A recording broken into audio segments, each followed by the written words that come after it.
All righty. Welcome back, everyone, to the 11th episode of Rime of the Frost Maiden, where previously, the party had viciously murdered Sefik. Slander. Hmm? That's slander, sir. Slander. Had viciously murdered the completely innocent and peace-loving Sefik, maybe? His body. See, here's the thing. So we put him at peace.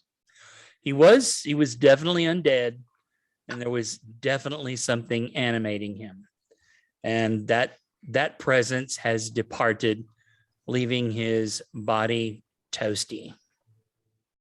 You returned back to the Northern Light, administered some healing, and settled in for an evening of rest. A heavy snowfall begins in the middle of the night. And as we approach the early morning hours, Siston, you slowly and comfortably realize that you are lucid in the dreamlands. The gray fog begins to move, and the aspect of the seeker slowly resolves out of the cool mist. Her eyes lock with yours, and she speaks your name. It's name with the capital N. Knowing that she now has your full attention, she raises her hands, palms together, as though in prayer. She twists her hands around and pulls them apart. And in the negative space created between her hands, the figure of what you recognize would be considered a beautiful, blue-skinned human woman is standing on a plain of snow and earth. You can tell that it is probably the Icewind Dale area, but it's definitely before the Everlasting Rime. There's earth sticking out from between the patches of snow. There's greenery peeking through the snowfall. And beside this blue-skinned woman, there is a treasure chest locked up, a huge padlock, adorned with gold and gems. It's a very beautiful chest. The woman herself is holding a dagger with a blade of ice. And as that vision, that image solidifies, there's a quick succession of images, vignettes. The woman is attacked by different shadows, all of them wearing robes, all of them carrying books. The shadows are desperate to take the chest, and they keep coming one after the other. With each new attack, the woman's visage begins to transform. Her eyes begin to grow disproportionately large. Her nose blooms out into a beak. Her features flatten and expand. Horns begin to grow out of the back of her head. And after a few moments, the transformation is complete. The blue-skinned woman has been replaced by a creature with the head of an owl, adorned with 2 ram's horns curling up from her head. You recognize this as the commonly perceived version of Arl, the Frost Maiden. She still stands on that plain of snow. You can tell that there's a light, as though the light was behind her. If it were like a painting or some better image, perhaps, you would know there would be a sun in the sky. But now the figure of Arl throws her head back and screams, giving voice to fury and pain and sorrow. The seeker looks at you, and as she does, the owl-headed figure reaches out her hands, fingers tipped with cruel talons. Suddenly, the shadow forms appear, stabbed through her talons. Blood begins to flow from the wounds. That blood begins to drip, but it freezes in midair as the backlight behind the figure begins to fade. The bodies fall from the talons, and as they are caught by strong winds and blasted away. The plant life disintegrates, and as darkness falls, you can hear the haunting howl of the winds you experience in Icewind Dale every day. The reformed woman stands alert, talons stretched out. She is on guard, poised to attack. The chest sits behind her, encased in a block of ice. The vision fades. The seeker nods at you, and her voice echoes as though in your memory. Not everything is what it seems to be. As well you should know. The light dims, your vision goes foggy, and you return to unconscious dreaming. The rest of the night passes. What would be sunrise begins, and you all wake up having had a long rest, reaching level 4. Rajaga, I need you to make a perception check with advantage. Oh, goody. That's what I wanted to do first thing in the morning. Hold on. Perception check. 25. That is a fantastic bit of perception. The first thing you notice is that Hoot is sound asleep, like very much asleep. And All right. Good for her. as you kind of look up, you kind of sit up and you notice something on your chest kind of slides down. A piece of paper and a braid of 2 locks of hair, one black, one red, twisted together and tied with ribbon at both ends. And you look at the paper, and written in common is a message that I'm about to send to you. Oh, goody. Jay, Joe, is that your Discord going off? No, Oh, that might be my Discord here. Let me. I'm looking down at mine. I'm like, who's messaging? Sorry, I forget that. Yeah, I'm not used to having multiple things making noises at one time, and it's my weird audio setup to get my mic. Let me fix that. How often does it make that noise? So often you don't even notice it. Right. Yeah, pretty much. alrighty. There you go. You should have it. Where should I be looking for it? Uh, Facebook A or whisper in. Roll20? Yes. All right. Absolutely hate that I cannot find this thing 2 games in a row. Yeah, I'm just muting all of Discord. Apologies. Okie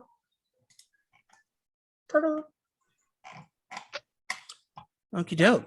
That is the morning's events. Like I said, I don't really change anything. Well, Jay's note might. I don't know. So I'm going to ask you a question. Lay it on me. Well, I'm gonna send it to you. And I wouldn't ask this question except I did roll 25 on that perception check. You did. You rolled a like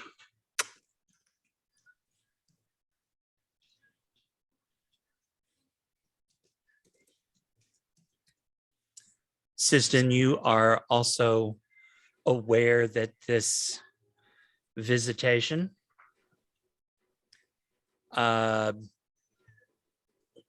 might be what precipitated this new feeling of power you feel. The rest of you people don't have a connection to any god, so it just kind of happens. But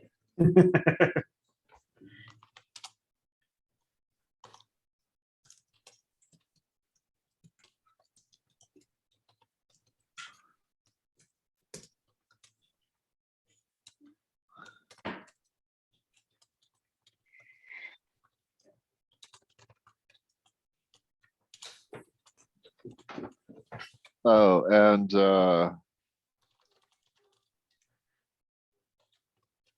so Hoot's asleep.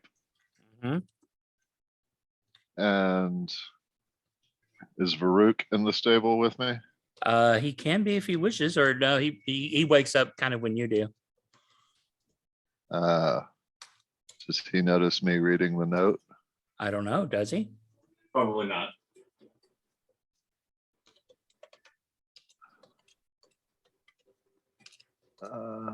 Unless you're like, ahem, I'm reading a note.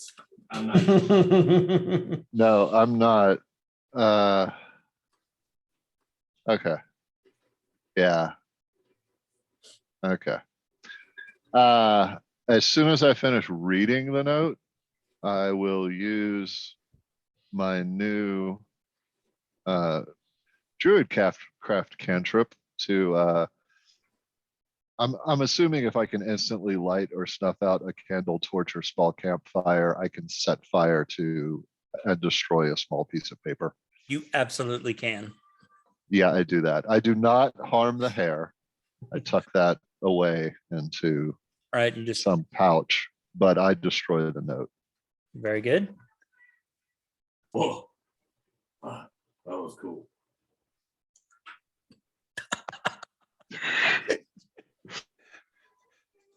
You notice reading the note? Mm-mm. Do you notice it catching on fire? Mm-hmm. Yep. Well, I mean, fire is a little bit more noticeable. than It's pretty reading. noticeable, yeah. Righty. Just for future reference, now that I am a druid and Mhm. therefore no druidic, and Hoot canonically understands any language I speak, I will be issuing commands to Hoot in druidic unless stated otherwise. That's funny. You don't look Druish. All righty. Well then, if that ever comes up, please feel free to remind me if I don't figure out some way to use that against you later. Oh, I'm sure you will. Yeah, you never know. But I figure it's the language least likely to be like understood by an enemy. This is probably very true. Aren't they called druids? Aren't like the big enemies that are after me called druids? I mean, some of them are, but there's, as a general rule, still, I would say Druidic is one of the least known languages in D&D. Yeah, as a whole, yeah. Right. Yeah. Now, if we're fighting the Druids, yeah, I'll probably switch to Giant or something. Yeah. The best language. Obviously. Varuk and I will enter the main hall, loudly speaking in Giant about how badass we are, killing Sephic and shit like that. Just rubbing that salt in the wind, right? Well, except that nobody can understand us anyway, I know. because they're not smart enough to speak Giant. Right. This is true. All righty. Well, the rest of you awaken in whatever sleeping quarters you have put yourselves into. and the morning is yours. Don't close that. No. Jay, check the No. chat. Huh. Oh wait, was we're that? on I'm on the Check wrong. Facebook Messenger. I'm looking at the wrong thing. So Ah. Corey and Ellie are busily preparing a breakfast for you. You also notice like some other townsfolk are in the Northern Light. You know, one of them was like, well, you know, it just didn't seem like it just wasn't the same without the lantern. And you know, Ellie's like, I know, and he brought it back. And she points at Varuk. Yes. And you know, there's a little, you know, pitter patter. There's a few people. It looks like an everyday morning in the frozen, blasted hellscape that is Icewind Dale. Breakfast is served, and tell me what you're gonna do. I am. Oh God. I was just gonna say, I am for the most part in my room working on research. I swear to God, if one of you fuckers other than me and Jay just spontaneously be like, hey, I leveled up. I know Giant now. Ta-da! It's like You the guys whole are par- speaking this really cool language, so I decided to just instantly know it overnight. Right, the whole party hits 4th level. It takes the linguist feat. Just Yeah, right. like you I'm fuckers. giant. I am good and strong now. Don't laugh. Linguist is on my list. It's a I'm not surprised. I like Prodigy because it also gives you languages, but also gives you other Yeah. things.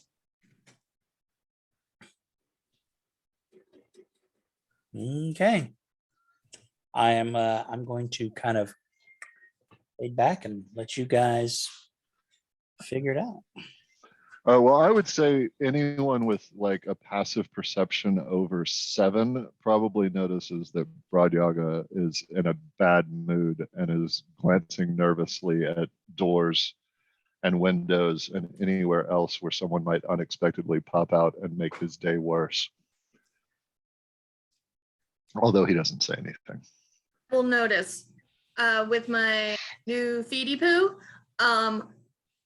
Joe, you really need to know that everywhere I go, my passive investigation is at 21. So just from now on, just know, as Tax is a character, if she's walking down, she is noting every single person in the room, what they look like, height, everything. So so that's investigation, which is something you actually have to put effort into doing. Right? I mean, my passive investigation means that just when I walk around, like I'm observant. That is the actual. Well, observant is it a feat? Did you take the observant feat? I did. Aha. Well, now see, that's different. Well, so the perception component of that would allow you to do all that. The investigation would be you look around the room, you're like, cool, that water wheel works like this. Cool. Yeah, I mean, I will roll investigation as many times as you want, but I am observant, so this is what I'm saying. Every not Rain Man style yet, but one day. Oh God, I cannot wait for you to be like surrounded by little gyroid mechanoid things, chitter chattering, cuckoo clocks going off, just kind of rocking back and forth. Walmart sucks, Ray. 23, 17, 14. Joe, just to make it a All little right. bit easier, I will say my character came down and is in a corner booth working on his stuff, but that way he's not up in a different, to not have to split the party. I'm down in that corner, that left-hand bottom corner booth working on stuff, eating whatever food they brought me, but barely noticing it. Are you actively performing like research or perhaps scroll construction. You got it. You nailed it. Very good. All right, everyone but Allie can ignore what I'm going to be showing on video. I mean, you can watch it, but it's for Allie. What is it? Oh gosh. You gotta Like, turn Blur. off. Yeah, turn I'm- your Oh, Yeah, I'm going to turn my. turn your commie flag off there, buddy. I Hey, guess. this is obviously we form a party to get things done. D&D is very communist. Yeah. All right, we can see you in your Join the background now. Communist Party. So there's that piece, Allie. yeah. Yeah. So that's for winding yarn up, like balling it and things like that. That's cool. Yeah. And Very then- cool. And then that's the piece that does the winding. Oh, It is ancient. so what I meant by spinning was taking fiber and turning it into yarn. Oh, you're making yarn. Oh Yeah. no, I'm just talking about making balls out of hanks. No, like taking this and turning it into like this. Like I also have I'm doing this and then doing this. well there's Okay, Not well, like you're in a small Take cave one with fist, 50 miles. make it into another fist. you'll probably see me spin yarn later. Yes. okay, well, yeah, let's talk about this after D&D. Very cool. She's who I am leading with finding textiles as the world goes to hell in a handbasket. We just need a Alright. sheet and Now I we- can be a communist again. There you go. Thank We you. we know you're a communist no matter what your background is. So, as Tax comes downstairs and she sees town folk, she is going to consider this like a grand opportunity for her studies of the 10 towns. And she will stare at every person for maybe 5-ish minutes. Right? God, that's a long time. Yep. When you notice, when you observe me, you notice that my skin seems to be a little thicker and maybe a little bit more durable. So for yours, I will flip back to my existing Chronos page and be like, day 7 of knowing no, 5 of knowing Chronos. We're only 5 days into our knowing relationship, friend. Is that true? We started on the 8th day, right? 8, 9, 10, 8, Who's 9. keeping track of time? We started on the 4th. On the okay. third. On the 3rd. Yeah, and it's the The 11th. 11th. So Okay. I apologize. A little bit more than 5 days. But yeah, she's gonna stare. Feel free to say that towns react because she's gonna stare at them. She's going to note things. She's gonna make a little sketch, and then after she has that complete, she's gonna do it per table, and then she will walk up to the table and ask people questions. I will nudge Varuk and in giant say, I think the scaly one can take a harder punch now. I squint at him. I shall try this later.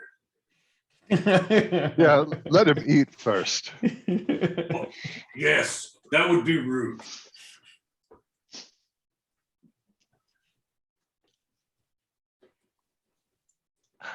I'll Two go talk failed to death Pat. saves later. Sandalphon comes down the stairs and just like sees Tax just staring at people, and they kind of just like look kind of back and forth and is like, and they're kind of like start to reach for the great sword. Like, are we fighting these people? Like just kind of getting ready, and then realizes no one else is on guard and going, okay, it's just a Tax thing, and goes to get breakfast.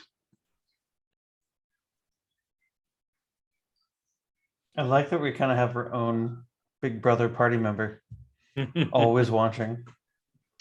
Yeah, speaking of that, I go sit down with you, Tax. Morning, little one. so many people today. Yes, I want you to be on the lookout for some people. Actually, I'd like to know if you've already seen anyone matching these descriptions. But I'd like you to be on the lookout for two women, one approximately my age with red hair, and one, several decades older, middle age with, or no, sorry, the younger one has black hair. The older one has red hair. They would likely be traveling together. I need to know as soon as you see them.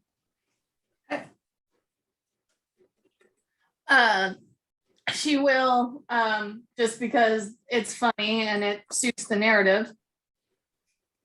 Wait for it.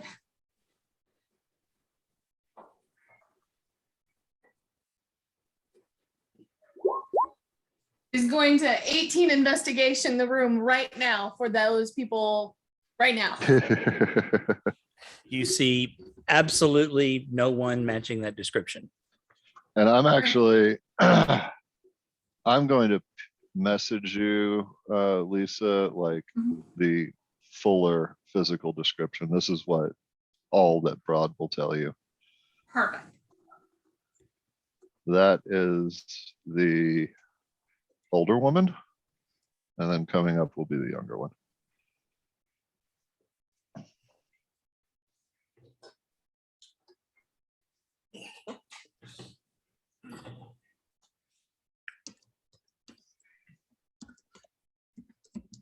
I just realized I don't have shit to do in the morning. Oh, good for you. That's a good feeling.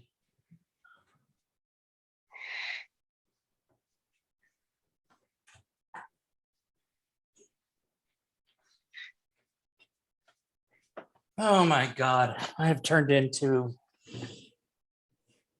a creature I don't recognize, which is good because the creature I was before was very bad, but this is me cutting loose.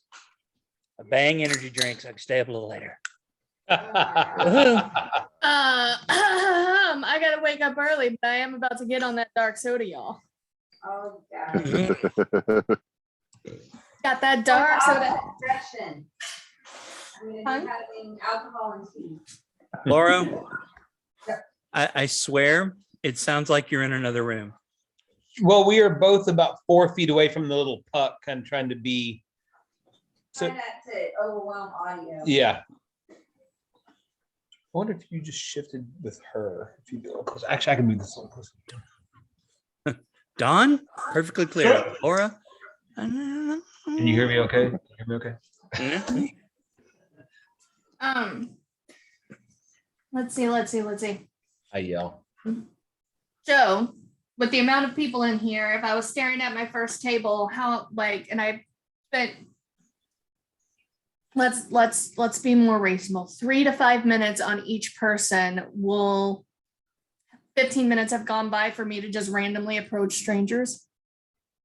If you want, yes. Oh yeah, this is gonna be every single table. Like I'm gonna do that. Like I'm gonna go stare at the table, draw, go talk to them, go back to my table, stare at a different table, draw. So the first time you do it, nobody you don't really get her. There's not like a real reaction. Mhm. But the second table you go to, there's a human woman, dressed as Icewind Daily as it gets. She is as Icewind Dale as Icewind Daily gets, and she just kind of looks at you. She stops. She's like having breakfast. She stops and she stares at you, and if you had a timepiece on you, you would need a timer for the length of time it takes her eyebrow to arch. Like you're almost certain that's eyebrows don't naturally arch that high, but Yeah, it's definitely like a look of curiosity. And as this is happening, Ellie comes, bouncing into the room, and she's like, that's just Tax. That's just what she does.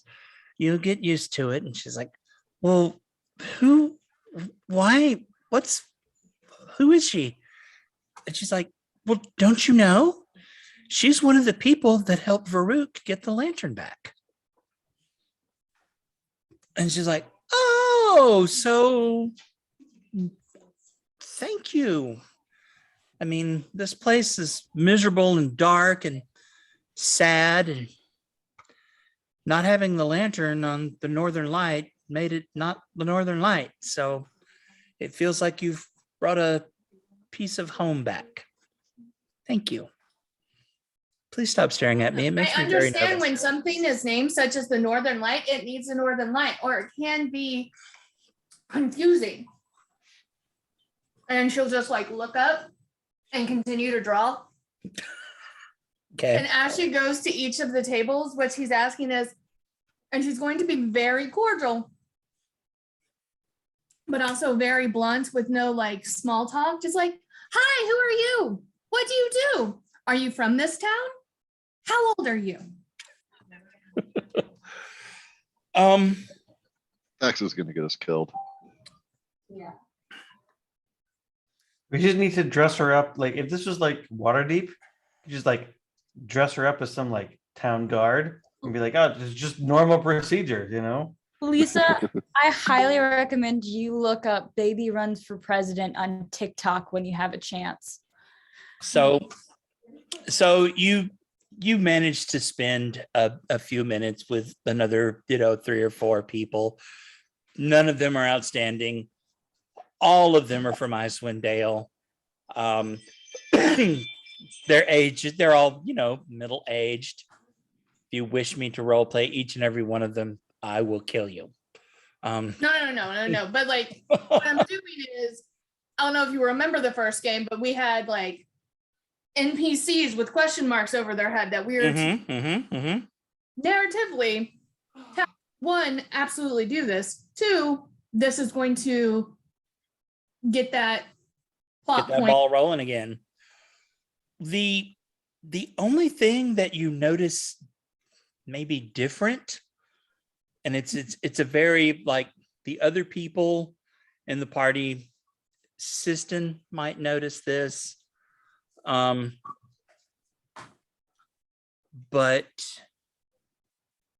the townspeople, everyone's cold and hungry and miserable. But while they are here in this room with you guys who accomplished something neat, that was actually kind of a cool thing for the town, they seem to be a little bit, I don't know, not like relaxed and laid back, but they're a little more at ease. And, as you're going from table to table, Ellie basically comes up and makes the same little introduction. So now there's a room full of people that know who you are, they know who Varuk is, and they know you as a group of people who have done some good. And that's kind of unusual because Icewind Dale's miserable and brutal, and people usually die and nothing good happens. But you guys managed to make something good happen. Like the goats that came back and the little trinkets that were lost, things that were stolen. I mean, those things coming back is, it's appreciated. You feel seen and appreciated in the best way. Very cool. Yay, us. Yeah, I'm just going around. I mean, I can roll investigation checks for every table if you want, but essentially, I know the population of this town is really, really small. It is. And what's the best way? have you ever seen or watched Mrs. Peregrine's extraordinary? Yeah. Tax is kind of like trying to be, I think his name was Milfer, where she's trying to like list every single person, what they do, and like get to know everyone in the town because her brain can hold that information. So like that's, I can roll investigation checks, but around the room if I No need. consequence. Um, Cool. it helps a lot that Ellie is being like your town credentials, Mm. right? She is absolutely, and everybody loves Ellie. Ellie's bright and shiny and happy, and Corey is kind of grumpy and more stoic and more businesslike, but Ellie's the friendly one. And so nobody like wraps their arms around you and hugs you or anything, but the sort of natural distrust that would probably be there is diminished a little bit with each introduction. So now I'm picturing Ellie and Corey as Chris Traeger and Ben White from Parks and Recreation. Who? Which ones? The bar girls, Ellie and Corey. I'm now picturing them as Chris and Ben. Because you told me one of them is like bright and perky, and the other one is Yeah, all you're business. not. That is a good analogy. Especially as they first entered the series. Right. So, Tax, in your head, you are aware of the fact that there are about 150 people in Caer Konig. You know that you have met the speaker, Corey, Ellie, and 5 more people today. So you've got about 130 people left. That's fine. It takes a lot to. And if I know Tax, you've got just like a little like the equivalent of a composition notebook with a page for like 150 pages in a little book labeled Caer Konig. And there you're like, oh no, when I find them out, I'll put their names in it. This is true. Excellent. So after I finish up with everyone here, I will go to the back room, which we use as our storage and inventory. Mm-hmm. Here. I'll eat, and then I will go to that back room and sort through all of the newfound stuff from our Right. last night to our existing inventory, and probably ask Brodiaga where to sell it, because I believe our party wanted to sell it. Like Tax heard the party say we could sell this, and she's just like, well, this could be useful, this could be useful, this could be useful. She's like, here. Tax, you are aware that if you want, your family has been buying and selling and trading for generations, right? You are aware that you're going to get the best price if you have the biggest market, and Caer Konig ain't it. Yeah, that's what Broad was going to tell you. We will probably get a slightly better price than we would for a settlement of this size, just because we are now popular. But we'll still probably do better in Bryn Shander. While you guys are kind of progressing through the morning, the door slams open and Speaker Trovis comes like the dragonborn equivalent of waltzing into the room, right? And you don't even have to check. He's sober. He's not hammered. There's not a wine jug or a mead mug in his hand. Then he kind of looks around and he goes, "Ah, there you are, our heroes, our saviors. You've delivered us from the was it Durgar? Did I hear her right? She said Durgar. So I was right. There's something sneaking. It was sneaky dwarves. I knew it. You know, this reminds me of when I was an adventurer and, you know, before my party got murdered. I mean, before we disbanded, you know, I took on a bunch of dwarves once, and there was a lizard man. Oh, lizard man. And you know, he said the dwarf was the best meat you could eat. He's talking about Red. And so I don't know.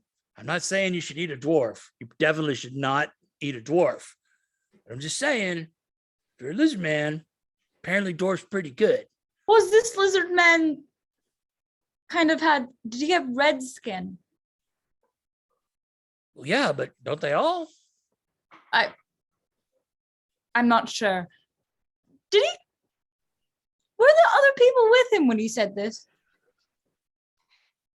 No. This was a few years ago, I guess. He was a great fighter, though.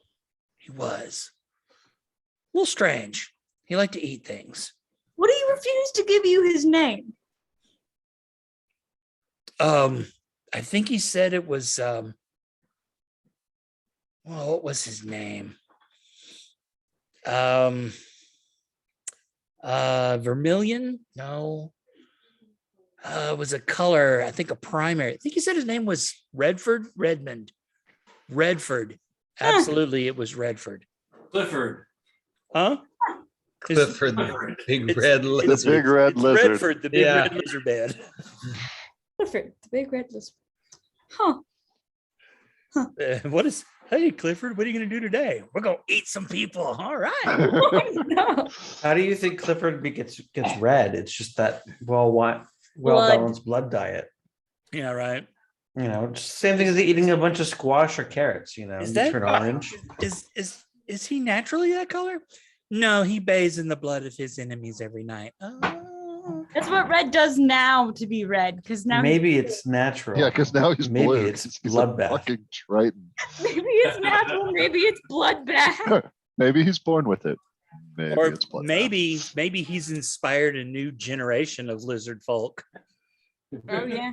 to take different to take variants of his name and go forth and eat things. Vermilion. You are named this because one little paladin lady called me red for too long. And you shall call yourself some variation of red. And thereupon, when you kill something, don't let that gift go to waste. You must eat it. Like everything? Everything. Don't waste anything. What's wrong with you? All right. Sorry. So anyway, that happens. Trove is kind of, I'm not going to say he makes the rounds, but being the speaker is an elected position. And, you know, he hasn't been sober in a good hot minute, but he's definitely not trying to take credit for it, but he is definitely trying to kind of like bask in your glory, right? Like he will be like, oh yes, I remember when they came to town. You know, I was on watch that night and I'm the one that led them here to the Northern Light. And you're like, Now you were passed out under a snowbank, my dude. But nobody brings that up. And you know, he's being friendly and nice. And it's I kind of need weird. to practice my new skills. So if he's within 30 feet of me, but not particularly paying attention to me, I cast Druidcraft and create the instantaneous, harmless sensory effect of the smell of a very strong whiskey directly under his nose. That is fucked up. Isn't it? Hold up.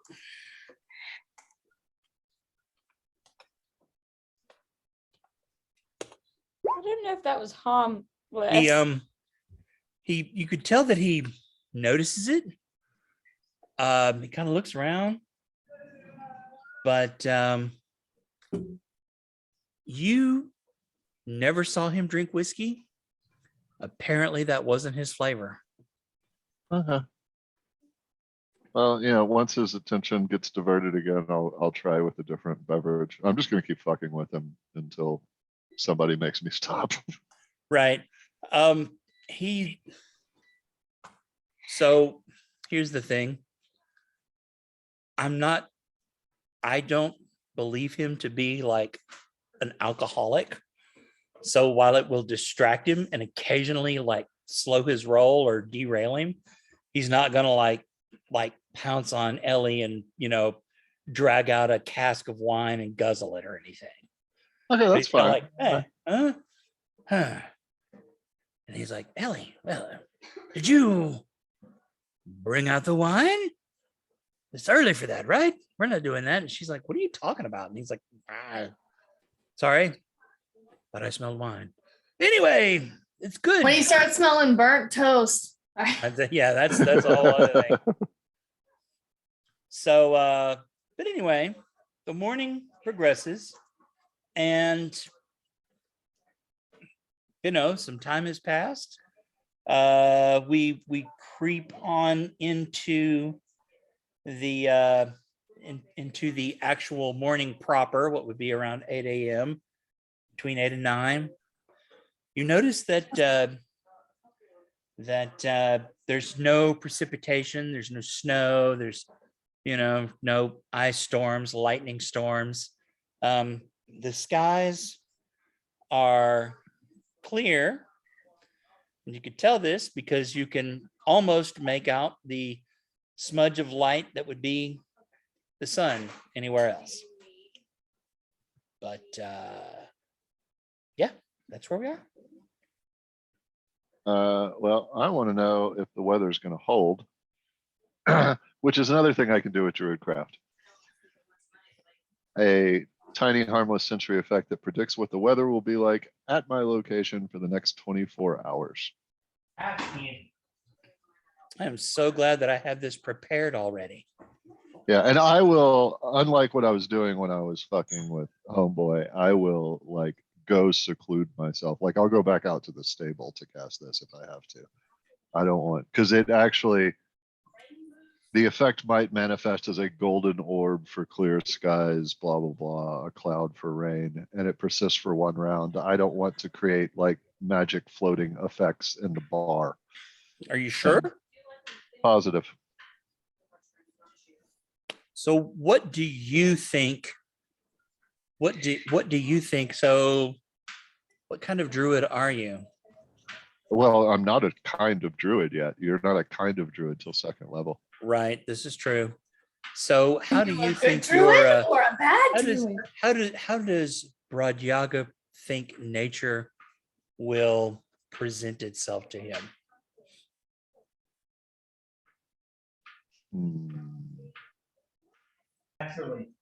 I mean, I'm Probably, imagining well- like a troll that like pops into existence, and when you go like, "Hey, what's the weather going to be like?" The troll looks at you and says, "Fuck you, man! I need half up front." A bearded troll with a plaid shirt. I mean, that's mighty intricate magic for a cantrip. It is. Actually, so I'll tell you, I'm going Circle of the Moon. So I think it might make sense for it to manifest itself as symbolic animals. Okay, I like that. So you find yourself a little private space, and you focus and perform your druid craft to figure out what the weather's going to be. And the first thing you see is a kitten, a small cat, kind of bouncing across playfully for, you get the idea, would be probably another 6 hours or so. And then you see a wolf with a light frosting of snow kind of bound across your vision. And then the last thing you see is a polar bear actually like putting a jacket on and trying to start a fire.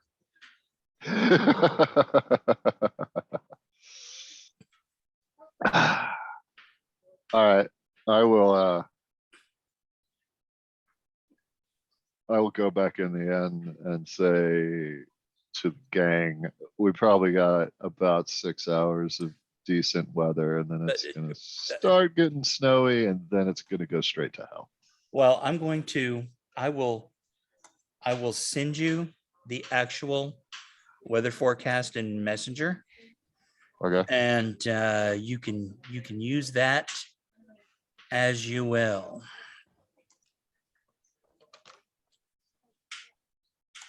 But so Tax wants to go sell some stuff in Bryn Shander. Or she wants to sell some stuff. Also, for us to be paid the remainder for Sapphic, we have to go back to Brinchander and find the dwarf. You stole the words right out of my mouth. So Yes, let's go to Bryn Shander and collect our reward. yes. And Broad is trying not to appear too eager to get out of town and make it seem like it's all y'all's idea to get out of town, but that he'll go along with it because it makes sense. Not that Hey, he has Joe. any personal reason himself for wanting to get out the fuck out of town. Hey, Joe, I know working on this can be broken up. You want to say like 2-hour segments is kind of like the smallest usable amount of time? Does that seem Yes. fair? Okay. And I'm going to leave that for you to keep up with. I will totally trust keep you. track. I just want to make sure we have a good understanding. Not 15-minute increments. We'll go 2 hours, and then that's a successful, and then I can move on to the next 2 hours. It's a good travel day, it looks like, until, early evening, or what would be early evening if we had normal days. If anybody comes over to me and suggests we go to Bryn Shander, I am all for it, but I would like to leave at the end of whatever the closest, like if I'm at 2 hours and 15 minutes, I'm good to go now. But if I'm at 3 hours and 15, I'd like another 45 to work, and then I can pack up my stuff quickly and go. Well, like I said, we've made it into the morning proper. I assume that you guys made it into the kitchen around 7, so now it's closer to 9 or a little after 9. So if you want to wrap it up now, you would get 2 hours. That works for me. Thank you, sir. That I think we would have, if local conditions, sustain for the duration of our trip, we probably have about 8 hours of decent travel time today before things get onerous. Well, Brajaga, I will obviously bow to your guidance on this, and I can be ready to go in 15 minutes. And I'm happy to get to Bryn Shander as well. I know Tax had some work there with the blacksmiths. We, as Croesus said, we need to collect on the dwarf reward, so I can be ready at any time. Just give me a few minutes heads up. Who's the druid in charge there?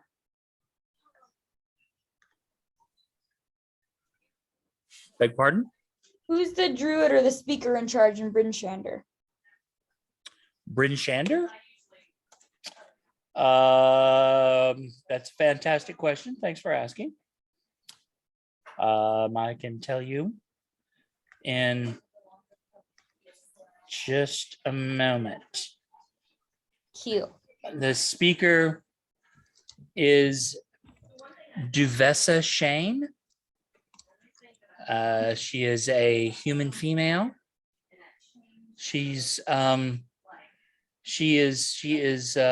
young, but you also know that she heads up the Council of Speakers, which is the closest thing to a regional government in Icewind Dale.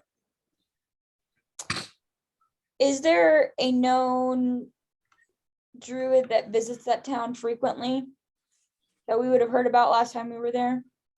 Bryn Shander? Yeah. No. Okay. I mean, you know that over the last few weeks, there's been a pair of frost druids making their way through the 10 towns. But it has been at least a couple of weeks since they've been seen. Okay. That's cool. Sounds good. I'm up for going to Bryn Shander. A lot of things happened in this town that were targeted at me, and maybe when we get a little bit a distance would be good.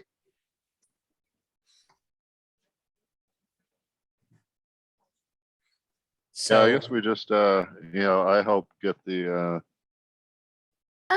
Quick question, Rajaga. When we went on foot, it took us approximately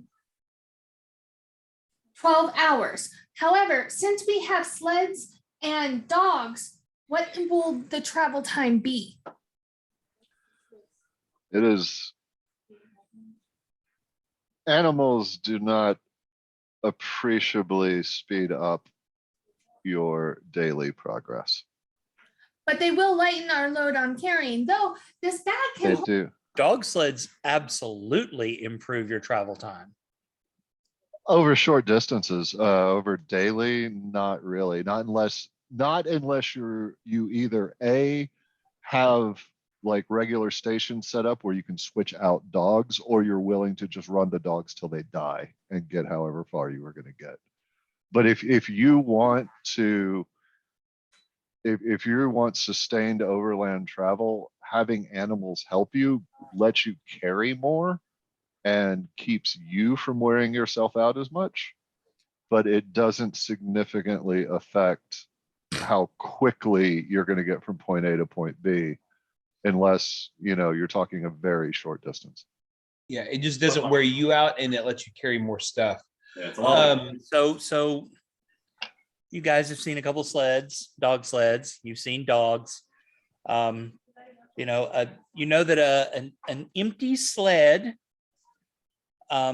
weighs about 300 pounds. It has room in the back for one driver, which is, you stand on the skids. The sled dogs must take a short rest after pulling a sled for 1 hour. Otherwise, they begin to accrue exhaustion. But they do cut your travel time in half, Oh, wow. I think.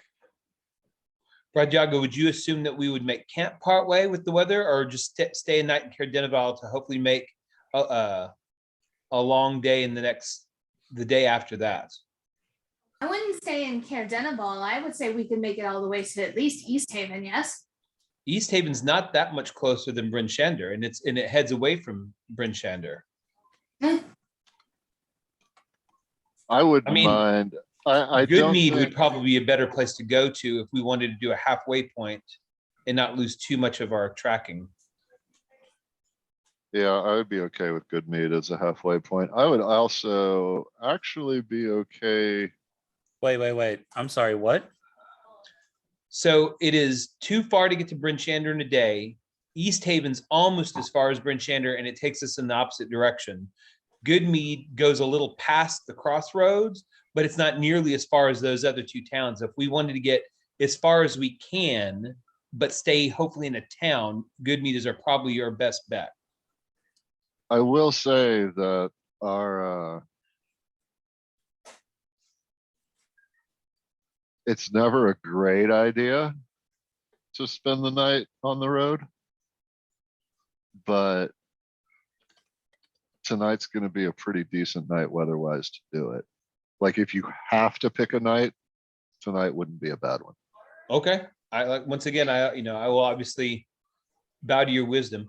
We're gonna have some heavy snowfall in the early evening, but I think it will be pretty good overnight. I still have my spells prepared to be able to make an igloo to help create a shelter. So if we just want to wait till that starts hitting and then build shelter and just stop then, get as far as we can, I'm all for that. All right. Of the towns you listed, of the midway point of where we would stay, are there druids that live in those towns, Rajaga? Or are there possible enemies is what I'm getting at to me. Do I know where these evil druids are frequenting? And I mean, like I said, they were kind of making their way Make it away. Take it away. around the 10 towns. You are aware that there hasn't been one seen in the 10 towns in at least 2 or 3 weeks. But there's not like a, evil druid, evil druid bed and breakfast they hang out in. Rajaga, I do have one other question before we depart. okay, I just would tell Sandalphon, I can't say that they would be more likely to crop up in any particular location than they would be if we just stayed here. Sounds good. Yes, Um, D name. Dalen? Yes, I point out to the lock. Do you know if that water comes from, well, where does that water come from? God's piss? I don't know. Hmm. No, yeah, Joe, do I know ultimately the source of Of what? the The lock? lock or the river, the water body that we are adjacent to. Do we know where this water comes from? Is there a Or do I just know it comes from the north or something? Mm, I can make a survival, a nature, just need I just need my map, y'all. y'all? Mm, Joe, I'm going to send you a chat question here in a second that's pertinent. This is why I'm asking. okay. So the lock where you are near, which is Lochdenishire, is fed by, looks like by some water source to the north. All right. all right, that's fair. Not to be a bad party member and bad mannered, but I would really like to go to East Haven. I have business in East Haven and I must go to East Haven. Before you go to Bryn Shander? Yes, it is very important that I attend East Haven and get by the river. I must do it. Was East Haven where we were thinking the other Duergar were? Wasn't that where you read there's a fort down that way or something? Maybe. Because I had it on a note of mine as a to-do. Let's That see. if we, If only you could check your notes. I know, I'm going to it right now. I had it on one of my notes that I jotted down that. All right, I'm reading the Dwarven note now.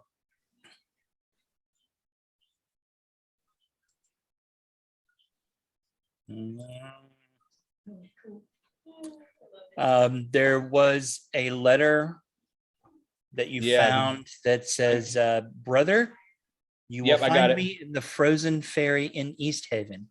Yeah. From this new base, the search for Shardalin continues. Long may our father reign over this dark land. So that's another reason to go to East Haven if we want to. We can kind of clean that up and maybe claim that fort we found in the hills as ours if we know there's not going to be other Duergar coming to find out what's going on there. I'm happy to go either way. We just need to get on the road. And I My guess we can discuss this concern- on the walk. Yeah, there's no reason for us not to start walking.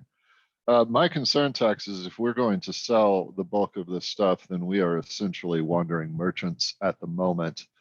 And we should want to unload our merchandise as quickly as possible, because until we've unloaded it, we are a target. Yep.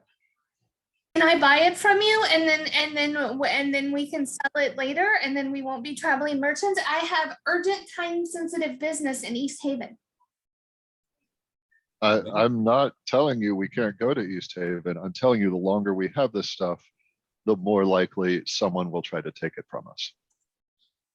We can always try to offload it in East Haven. For reduced profits. How much smaller is East Haven than Bryn Shander? Joe? East Haven and Bryn Shander? Yeah. Well, Bryn Shander. I know it's the biggest. Bryn it's Shander not- has a population of a little over like 1,200 people. Yeah. East Haven has a population of 750. All right. Well, I mean, it's close to It's better than the 3/4. 150 here and the 100 Yeah. in Caer Dineval. East Haven might be good, and they might be hurting for. We might get lucky. I'd say we have if she has pressing matters in East Haven, we have unfinished business in East Haven, and we could potentially offload. We might as well just head that direction first. Yeah, they're also at kind of the far east region of the 10 towns, so they might want more goods. I mean, that's fine. I have been hired to guide you, which means I tell you the pros and cons of your decisions. I do not make them for you. I think that is fair. It has been a while since I have been to East Haven. I forgot the voice that Robert was doing. I love the voice that Robert's doing. He's one of Good King He's- Whoever's bonded knights. He's the dragon pirate of the frozen north. You have I'm just running with it. That this is where the accent is going. I'm Do letting it. it take me with it. Do Yeah. it. Just follow. Don't try to control it. Anytime I try to control it, ends up Jamaican. So it's Lassie. Wait, that's Irish. I've slipped into Irish. Yeah, I'm good to go. If we're do we? I died. Well, And and on that bombshell, I loot his corpse. Oh no! How many carts are we going to try to take with the dogs to take our stuff, or is that Tax's idea? I mean, we take as many dogs and carts as it requires. I'm also going to request/demand of the Northern Light that they provide us with 2 days worth of trail rations. I like that. Oh, I Cross do have is actually going to suggest something like that too. I have a request for all players since they are here right now, with the exception of Laura, and I can get her in a second. Yeah. Okay, what is your request? I got to get to the right tab. I would like everybody to add 13 gold and 21 silver to their character sheet so I can clear that from the party loot thing. 13 gold and how many silver, sir? 21. 21. Yeah. Only son, but he served us well. finished here, bringing death. He comes to take away. Done. Thank you. I think you skipped some lines, but I yeah, did. you know where I was How going. much silver? Sorry, 13 gold. How much silver? 21. 21. Okay, that's what I thought. All right. All right, so I've cleared that from the party loot. So anything we do further we can go into it, except for the what is left over. I've left stuff in the what is left over, but we can start adding that back into then divvy up later as we sell stuff and whatnot. Word.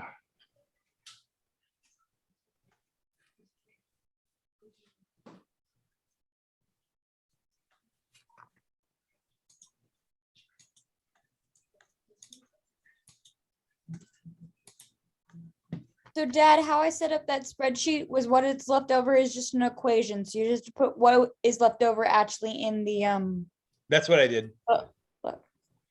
Oh wait, say that again.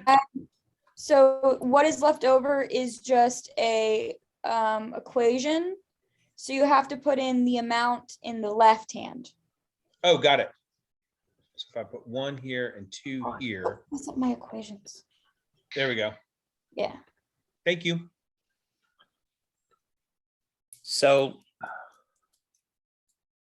are you guys going to utilize the dog sled?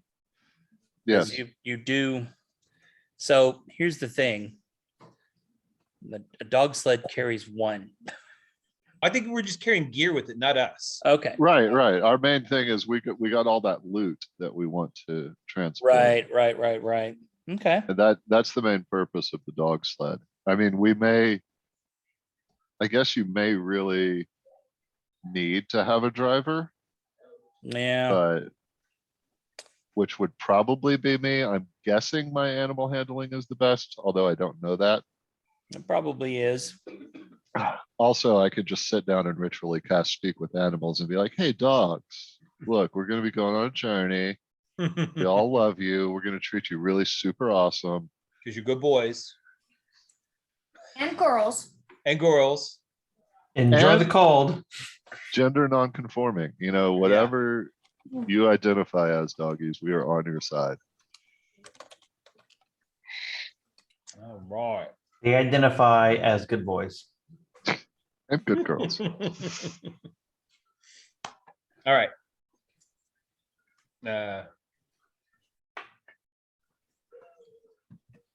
Cool. I've got spells prepared. Dalen's ready to go. He's doing that whole thing that dads do where they're standing outside because they've already put their coat on. They don't want to get hot sitting inside. Yep. So you said it's probably 9. So we're probably not getting on the road till 10 at the earliest.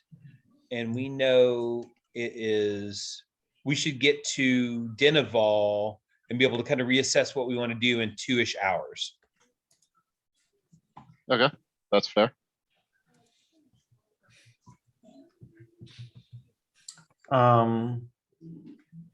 Croesus has joined you outside. And when he steps outside, he just breathes in the cold, fresh air and lets out a very big sigh as if he's pleased with the fresh air. Kostas, while they're finishing getting the group ready, would you walk with me down to the lock? Certainly. All right. Joe, we walk down to the lock. Okay. I pull out a vial, fill up some water from the lake, tie it to one of the many kind of thongs hanging from my Are you? array of spell component stuff. And How then are we you? head back to- You do realize that it's frozen over. you realize I have firebolt?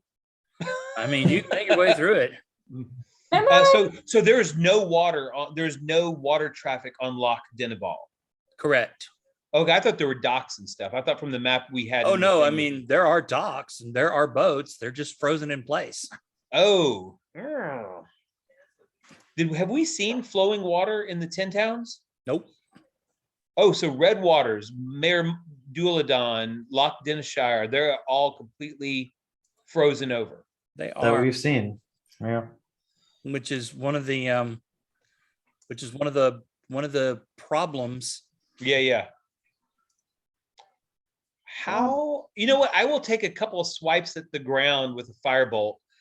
Do I look like I'm seeing moving water underneath. I know they ice fish. Any ice fishermen out here where I can walk over and get some water? Because they do the steelhead trout guys, right? That's how I they mean, get the trout. there's a, about 50 or 100 yards out, you see some guys look like they're ice fishing. I say, Croesus, I need to walk out and talk to those gentlemen. You're welcome to come with me or wait here, but please don't leave me.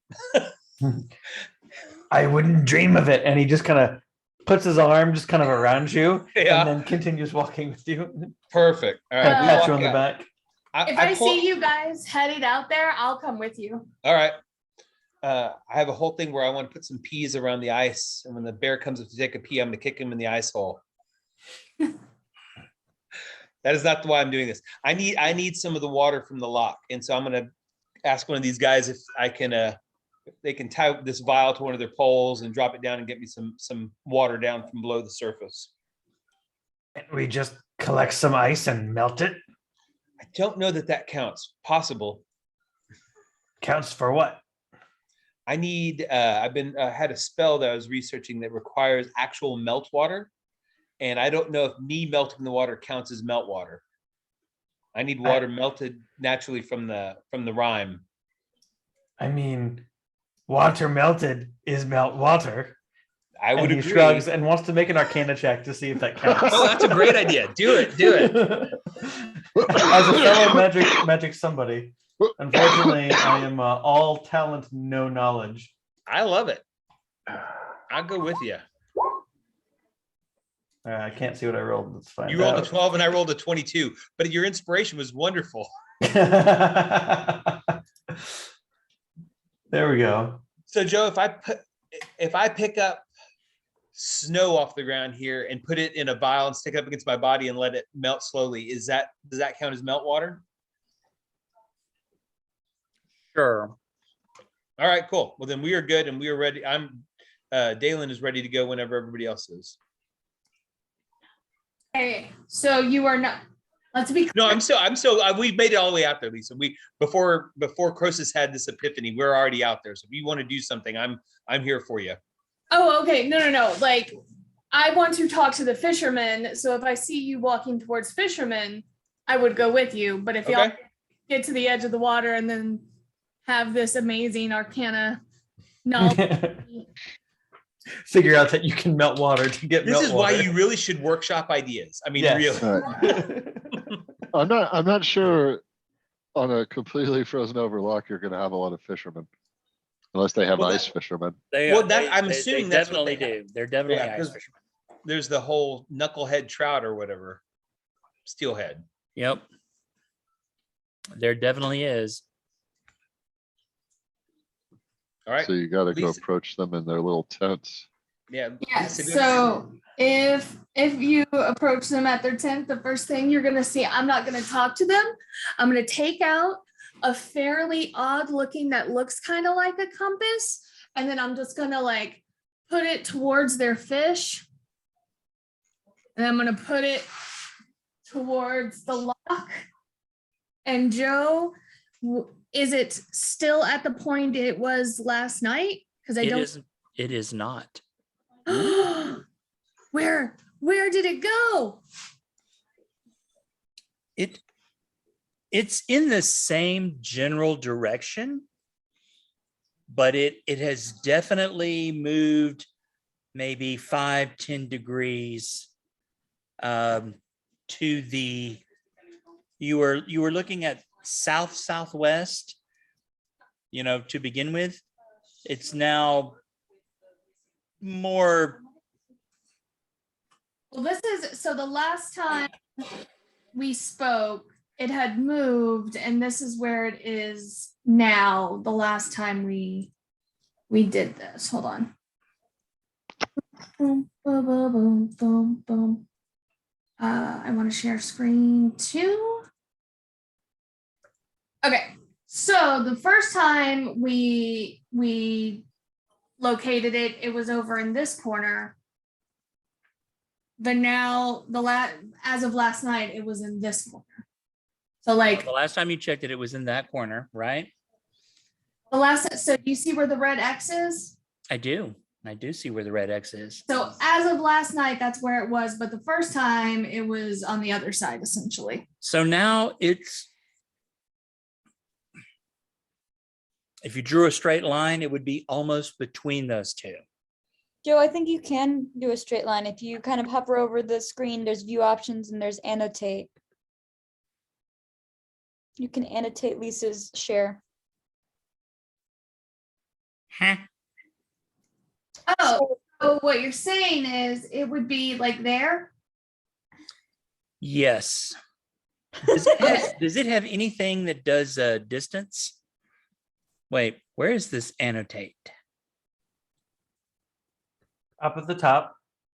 Uh-huh. View options. Oh, annotate. So you're here. And we're here. And what's there? It's now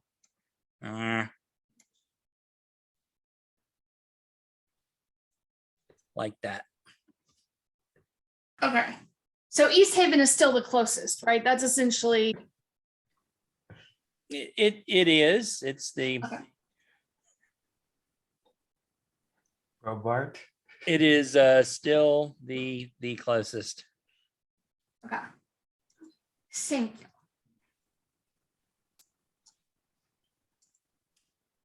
Cool. All right. I am done annotating. Thank Okay. you. LOL at Robart, whoever Robart is. I don't know who that guy is, but he sucks probably. It's pronounced Rob Art. Robart. All right. I'd subscribe to that Insta. I'm just saying.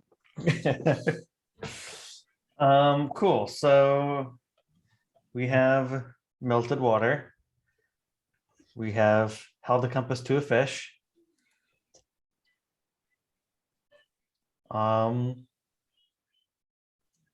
Let's go see if the rest of the party is ready to walk. Now, here's the kicker, Don, is your freshly melted water will, unless you like, you have to put it in your jacket, in your coat to stay melted, because if you keep it on your hip, it's going to freeze.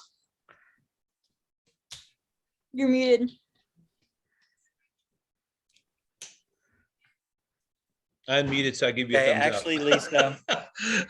actually, Lisa, looking at the Joe map here,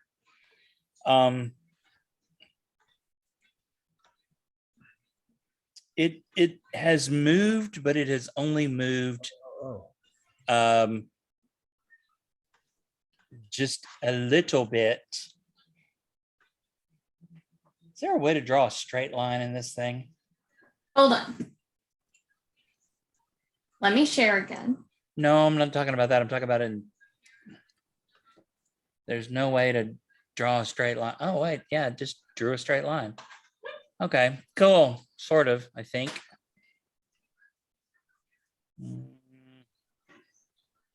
Cool.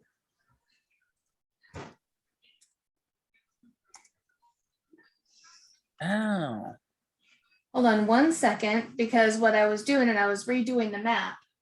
So you can annotate on the actual map. Well, and I'm assuming, unless this thing looks like it's right up next to you, we can be on our way and he can finish out the map. Yeah. Yeah, absolutely. I just need to know the general directions. Yeah. Unless it says it's right below you and you want to hang out for a little bit, you're probably good to go. Yep.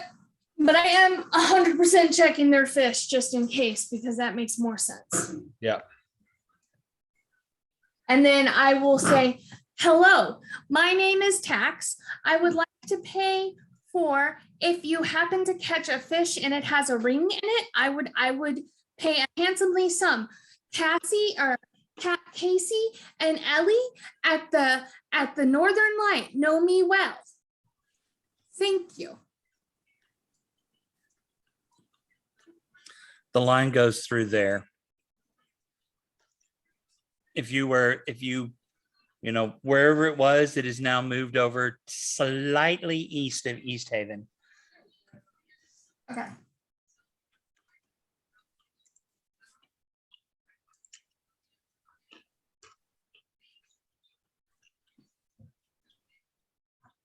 I now imagine Tax's like secret quest. You don't have to say if this is true or not. Is that somebody dropped their wedding ring down a garbage disposal and has paid Tax to try and get it back because now a fish has eaten it. I mean, All right, so you guys, you load up a dog sled. Now, here's the thing. Interesting. The dog sled could improve travel time if you were all riding on a dog sled. But since you're all going to kind of be walking, and I guess Broad is going to be driving the dog sled, less like driving and more like, politely encouraging and discussing with the dogs. And the dog's like, yeah, I guess, sure. I mean, you'll feed us, right? He's like, No "Okay." one's ever asked us nicely. All right. So, We will Oh, feed you, especially right. if we find any dwarves. right. So your travel time isn't going to be less since you're not all on dog sleds, Yeah, we're just not weighed down. but I will assume since the travel times are now like human walking speed, the dogs can go for 2 hours before they need a break. Cool. That should get us to Denival, and then we can reassess. Yep. Right. All right. So you guys, you get the dog sled loaded up. You all kind of get ready to go. Varuk, Ellie is like, when she sees y'all getting ready, she's like, you're coming back, right?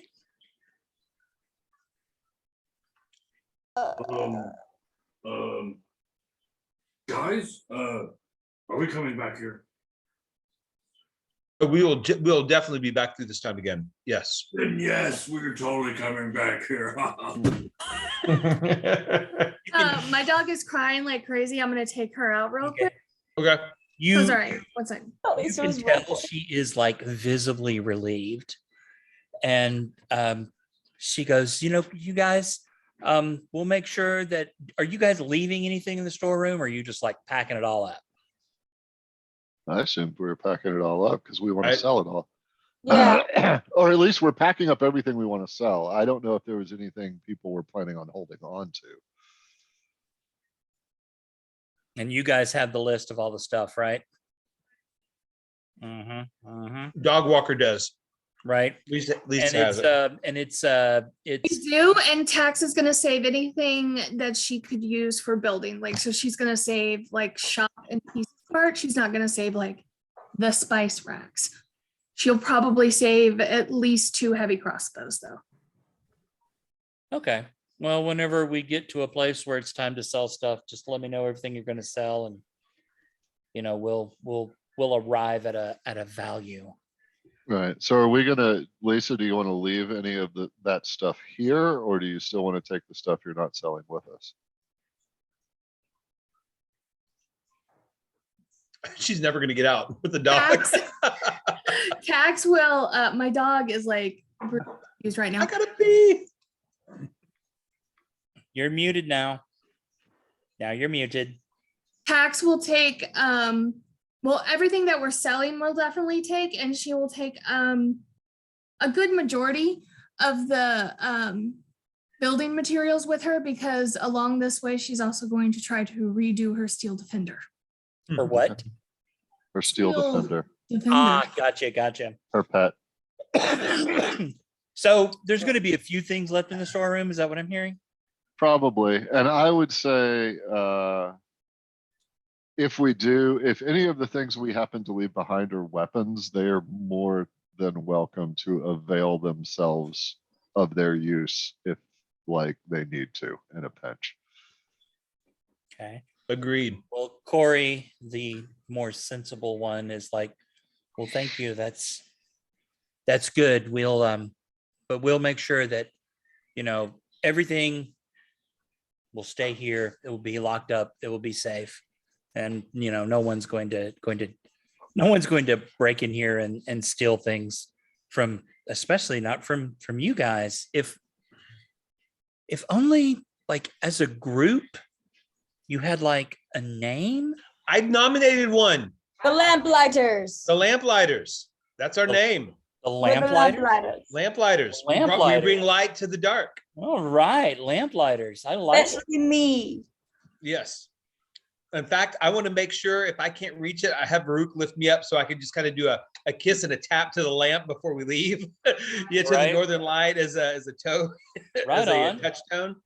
All right, so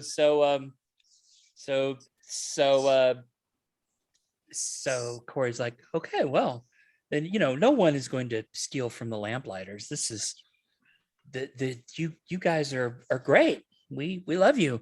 And like Speaker Torvis is like, you finally chosen a name. Yes. Every good party of adventurers needs a name. And Corey looks at him and she goes like, well, what was the name of your party? And he goes, the Hungry Lizard Men. And she goes, was it what? But you're not a lizard man. He goes, well, Redford was. He had a great personality, and we all liked him. So we thought it was good. And let me tell you, when the town hears that the Hungry Lizard Men are coming to town, they don't fuck around. It was good. So yes, Lamplighters. I mean, it's not as good of a name as Hungry Lizard Men. It's not, but it's a good name. Solid. Question about Redford. Did he die and come back to life? Laundry. He kind of pauses for a second and goes, I mean, no more than anyone else. This is a Jay, world am I where right? death is a minor inconvenience because high-level cleric magic exists. Jay, am I right in thinking that before the start of Rise of Tiamat, when Red was introduced, he died and came back to life? Yeah, he was actually killed on the battlefield by many. Mm-hmm. That's right. Mm-hmm. I forgot about that. Yeah. And that was how he decided that he was like a holy warrior, because or that's why how he realized it, because the cleric was like, yeah, this one's too far gone, he's dead, screw him. And someone was like, try it anyway. They were like, we don't have the diamonds for it. They were like, try it anyway. And yeah, because that's the like zealot barbarian feature, is you don't require material components to be resurrected. Did he also go to Heliotrope's god as well? Like started worshiping her as well, or? Well, Did. yeah, I pretty much could had you to not? I pretty much had to respect Heliotrope's god for bringing me back to life, even if they did get my tail the wrong way around. I mean, I believe at one point Knox even made a point of saying that he yep, there you go, that he was on board. I don't remember, what was your god's name, Heliotrope? Tia. Yeah, that's right. Right. And he even said that, like, he even wears a tiny holy symbol of Hiatia. So, Yeah. so he's like,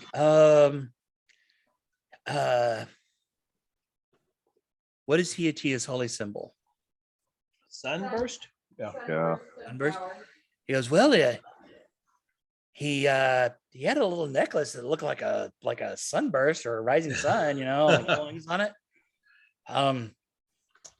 But yes. now that I think about Well, the thing is, if he's talking about that necklace, Red's a Triton by that point. it, yes, but this is not Multiverse. Red, this is Redford. Yeah, multiverse. Okay. No, it's not even that. It's that Red has inspired a whole Oh. of young lizard men, and You don't know if Redford even knew what that necklace meant, but he knows that Red had it, and that made it cool. I will say it was Maybe. one I of, mean, you don't know. You haven't met Redford. yeah, it was one of Red's stated goals at the end of the campaign to like try to convert young lizard folk to Hiatia's worship. It absolutely was. Although I doubted how successful that would be since I was no longer a lizard. But Well, hey, maybe it worked a no. little bit. Triton, lizard, there's scales involved, Just as a warning, in about 20 minutes, I'm gonna have to leave to go on rounds. That's cool. Let me find out. When do we have an ETA on Din Din? Shortly, so that'll be good because the fajitas will be ready here. So, all right. So, She had to go so bad, guys. We took 10 steps out and then she peed everywhere. And then she went like less than another 20 steps. And like it was time. nice. Yeah, Poor puppy. I know how that goes. So, Don't eat the foil. as you get everything, as as you're loading up the dog sled, and you're obviously making preparations to leave, you notice that several of the townsfolk have kind of began to gather around, like on either side of the street, and they are they're going to see you off. And they they're like, oh, come back anytime. And Ellie's like looking at Varug, kind of puppy dog eyed just a little bit. And she's like, be sure to come back. We'll keep your rooms clean and neat for you. As we walk off, I hold my And- staff a little bit more Sled. aloft. and the stables.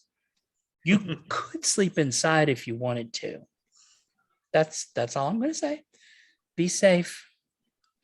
As we head off, I hold my staff a little bit more aloft. Instead of the normal silvery blue light that I light up with, I light it the same color light as the northern light, and make our exit.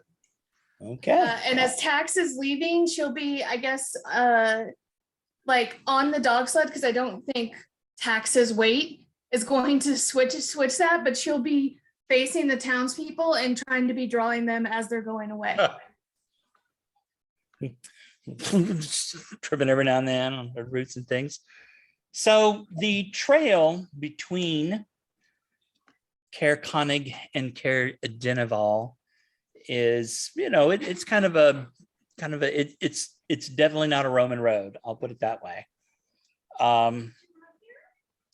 But you're able to make good time. But about the skies above are clear. There's no inclement weather. I mean, it's still incredibly cold, and the wind still howls, and it's still miserable, but the sky's clear. You can see the stars, and the saloon hasn't risen yet, but you are aware, Radyaga, that saloon is waxing gibbous.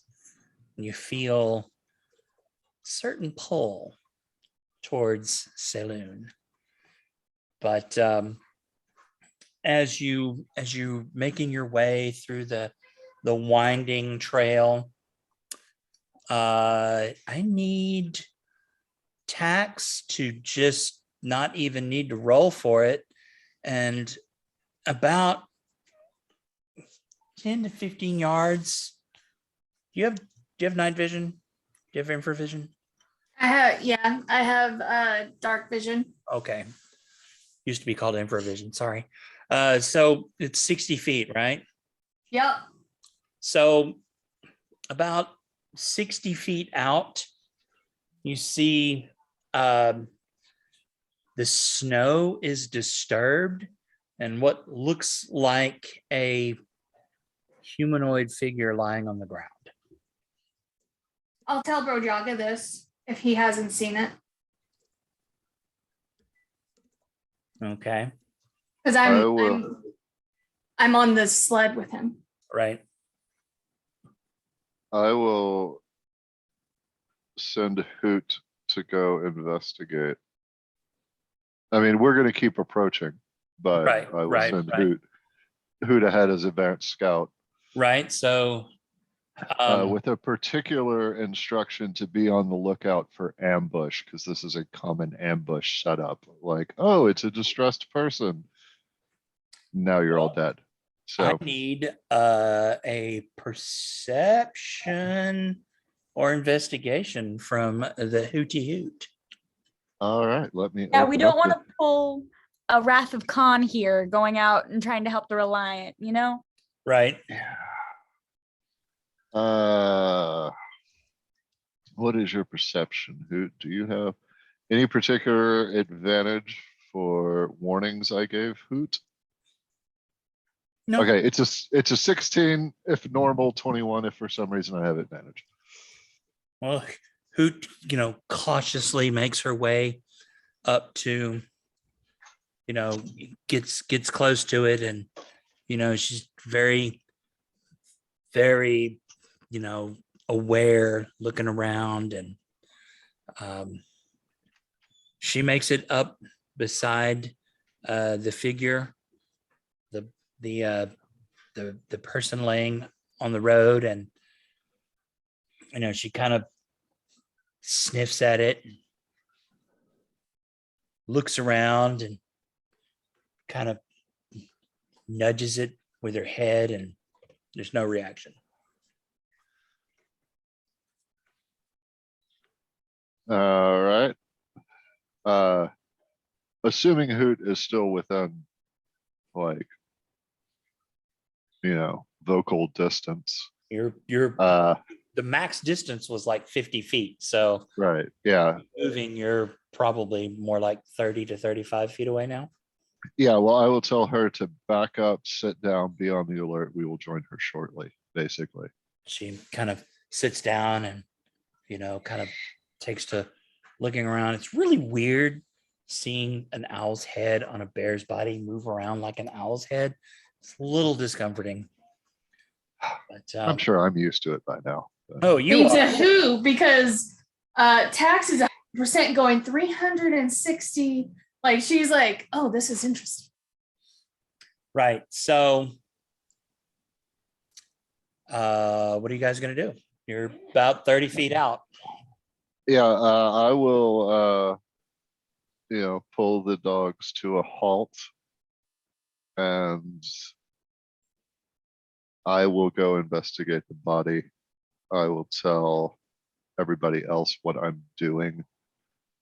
Like, there's a body here. I think it might be dead. We're gonna go investigate more closely. Okay. Understood. After he does that, Croesus is going to start looking else, like just scanning else around to see if he can see anything that's not snow. Pradyaga, and I toss you a light.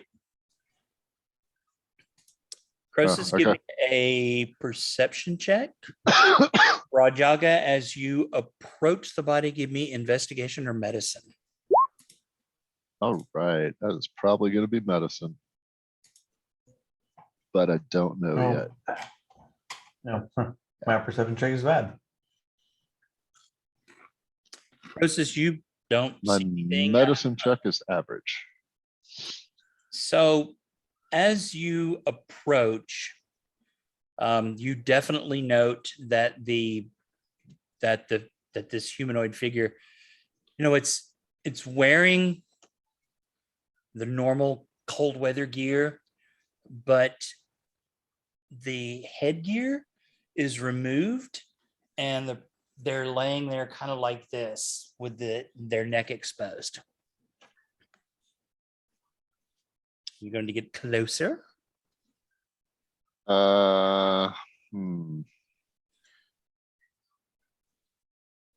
Yeah, I want to examine the neck. You, as you get close enough, you kind of have to kneel down to look closer, and this person, human, male, probably middle age, no one you recognize, is cold, beginning to stiffen as rigor mortis has set in, very, very pale. And there are a telltale twin set of puncture marks on its neck near the jugular. Okay. I know what that means. Do Do you? I know what that means? I don't know. Justify it. Make a check. What would the check be on that? Could be under several check. things. History, right? History, religion, general threats. I'd say probably history or religion was pretty Yeah. safe. History or religion, either one. Okay, There's yeah, not it a doesn't matter. folklore skill, so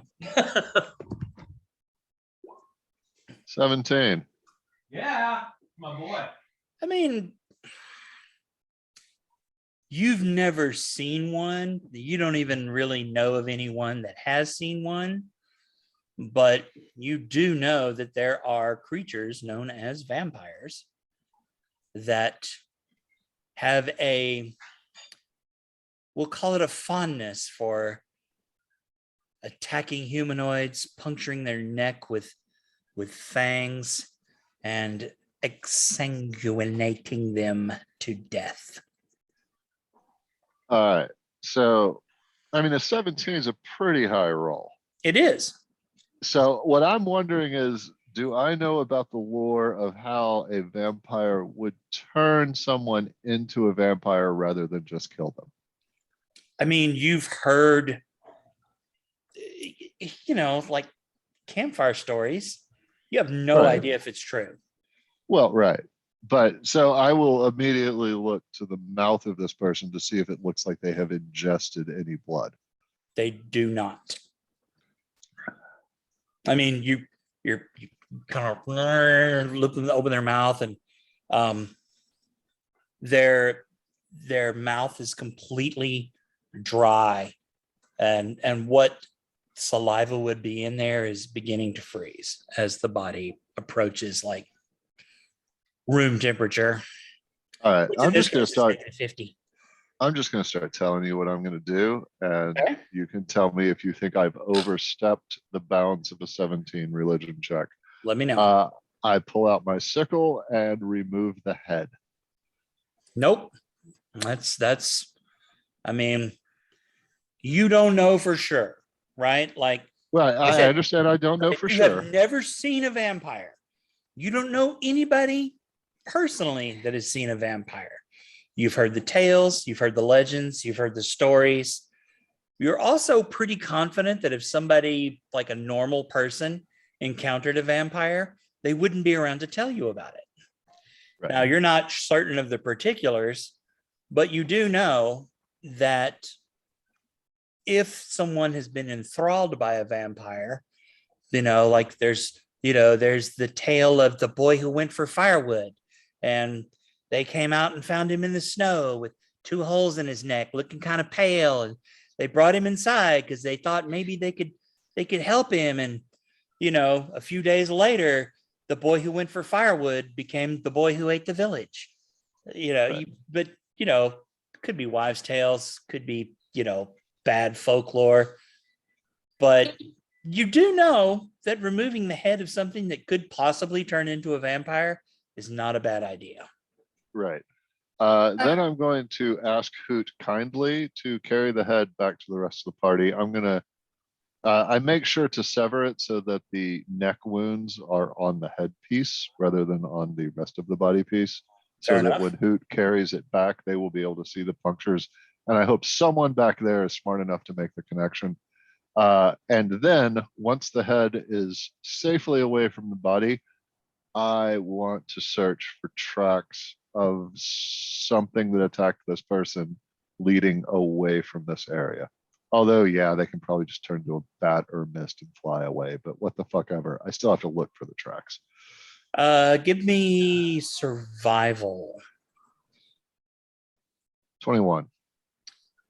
There's like definitely signs of a struggle, albeit a brief one. And it looks like this person was attacked, overpowered, dropped, and then whatever it was that attacked him appears to have exited down the path heading towards Caer Dineval, but there's maybe 2 or 3 footsteps in the snow and then nothing. Are vampires considered fae in 5e? No, they're undead. Okay. I am going to, I'm gonna burn the body, Okay. and you can tell me if you want checks for that. I do have Druidcraft, which starts a fire. You You can, know, I will collect wood. I'll do whatever you want me to do.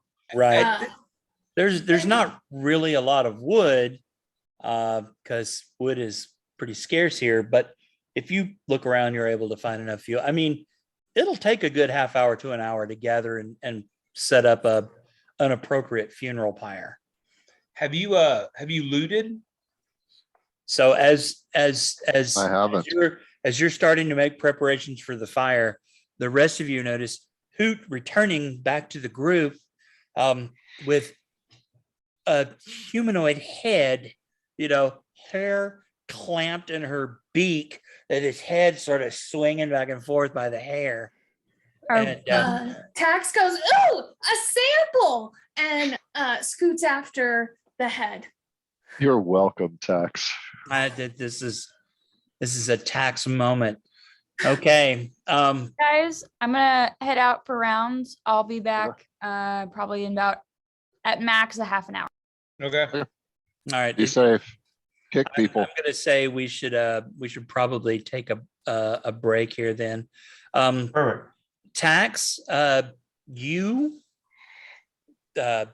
Hoot presents you with the severed head of a male human.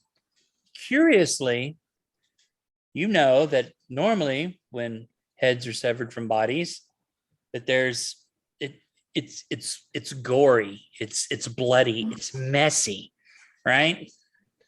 There's none of that. You notice the organic parts are there. There's bone, there's muscle, there's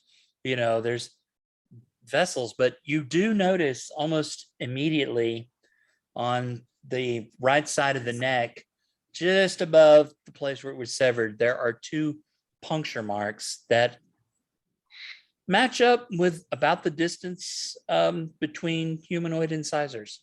Incisors. Investigation of a 20, just looking at it beyond those and everything that you've just told me. Do I notice anything else? And with that information, do I need to make a medicine or an arcana check for possible signs of death? Because I imagine it wasn't from beheading. I would consider the beheading post. Make a medicine check. Joe, I literally rolled 2 20s in a roll for our 2 15s in a roll with a natural 20 or with a dirty 20 for Arcana checks to see if I go, oh my God, wait a minute. Yeah, so I'm like drawing this and I'm yelling out and I'm poking and prodding and then of course taking samples, hair. Right. Tax, you get are, saliva. it doesn't take like a lot of great knowledge to recognize like puncture marks near the jugular vein. Looks like this person bled to death. Okay. Probably through those 2 holes in the jugular vein. Dalen, you immediately recognize, again, you yourself never seen one. You don't know anybody who has seen one, but it certainly has the trappings of a vampire attack. Siston, you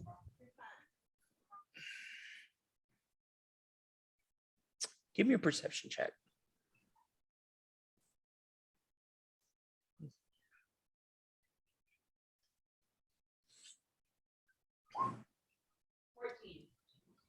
you, maybe it's because of your recent victory over the undead. Maybe it's because of your visitation. Maybe it's just random chance, but to you, undead can have a particular smell. It is the smell of cloying, decaying, like damp earth and mushrooms. And there's definitely the lingering scent of undeath upon this head. Varuk, you yourself, again, you've never met a vampire, but your parents told you several stories, especially since the night has fallen and does not end, that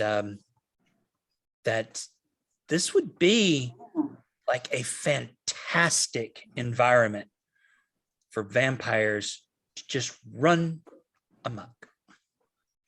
Amok. And you yourself are keenly aware that, a stake through the heart, beheading, fire, those things definitely kill vampires. Of course, they definitely kill anything else too, but that folklore is kind of, if you ever see a head, a body with holes near the neck and it's not moving, just remember, thing you hate about this town is all the damn vampires.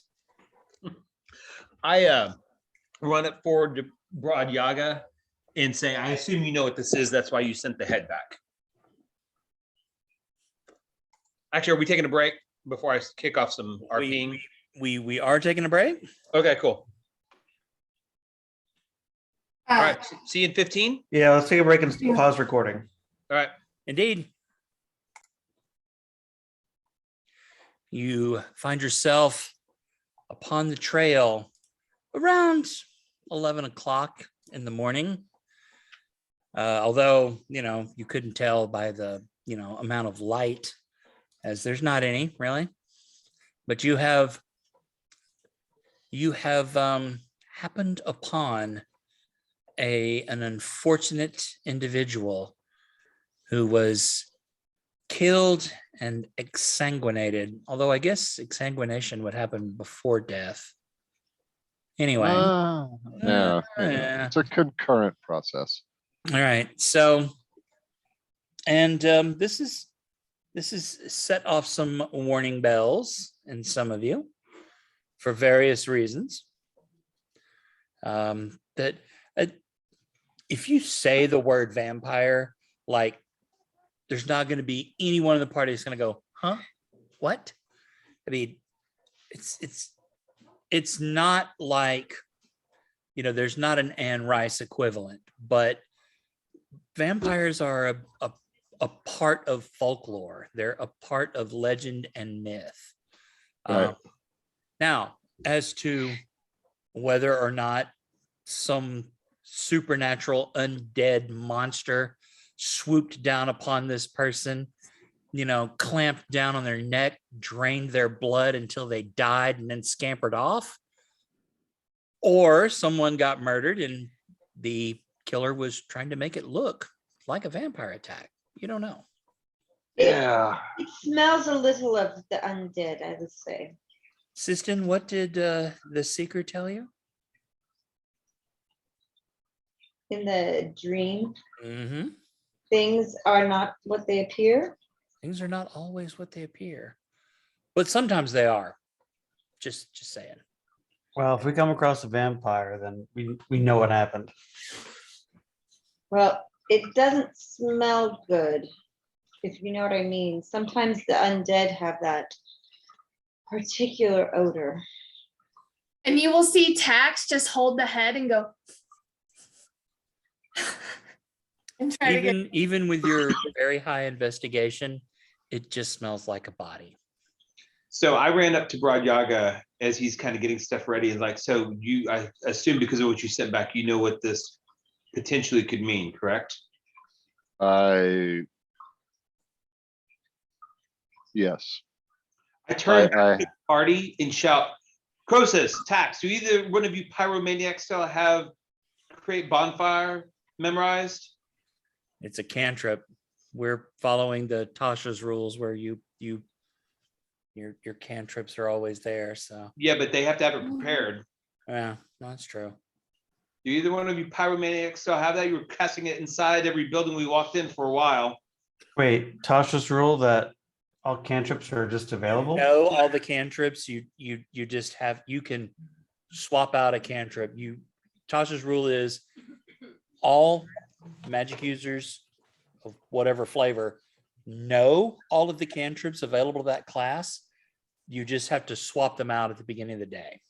Oh, Right. that's cool. I actually, to be perfectly clear, I believe you can only swap out one per day, Right, it is. but you can change your list daily, That's just not your good full to know. list. Sure. So to Now, answer like your question, most party members would be like, Croesus oh, we're shakes going his to be head. outside and traveling. So I don't need create bonfire, but we're going to be in the city for the next 3 days. So I'll need it then. Right. Croesus shakes his head. I will say, I have firebolt. So I mean, here's the thing. Druidcraft lets me like ignite a fire, but I have to pretty much have the material on hand. Yeah. So, but like once we get several sticks going, I can absolutely light the fire, and then I'm enough of a survivalist / woodsman to keep that fire going and get it to encompass the whole body.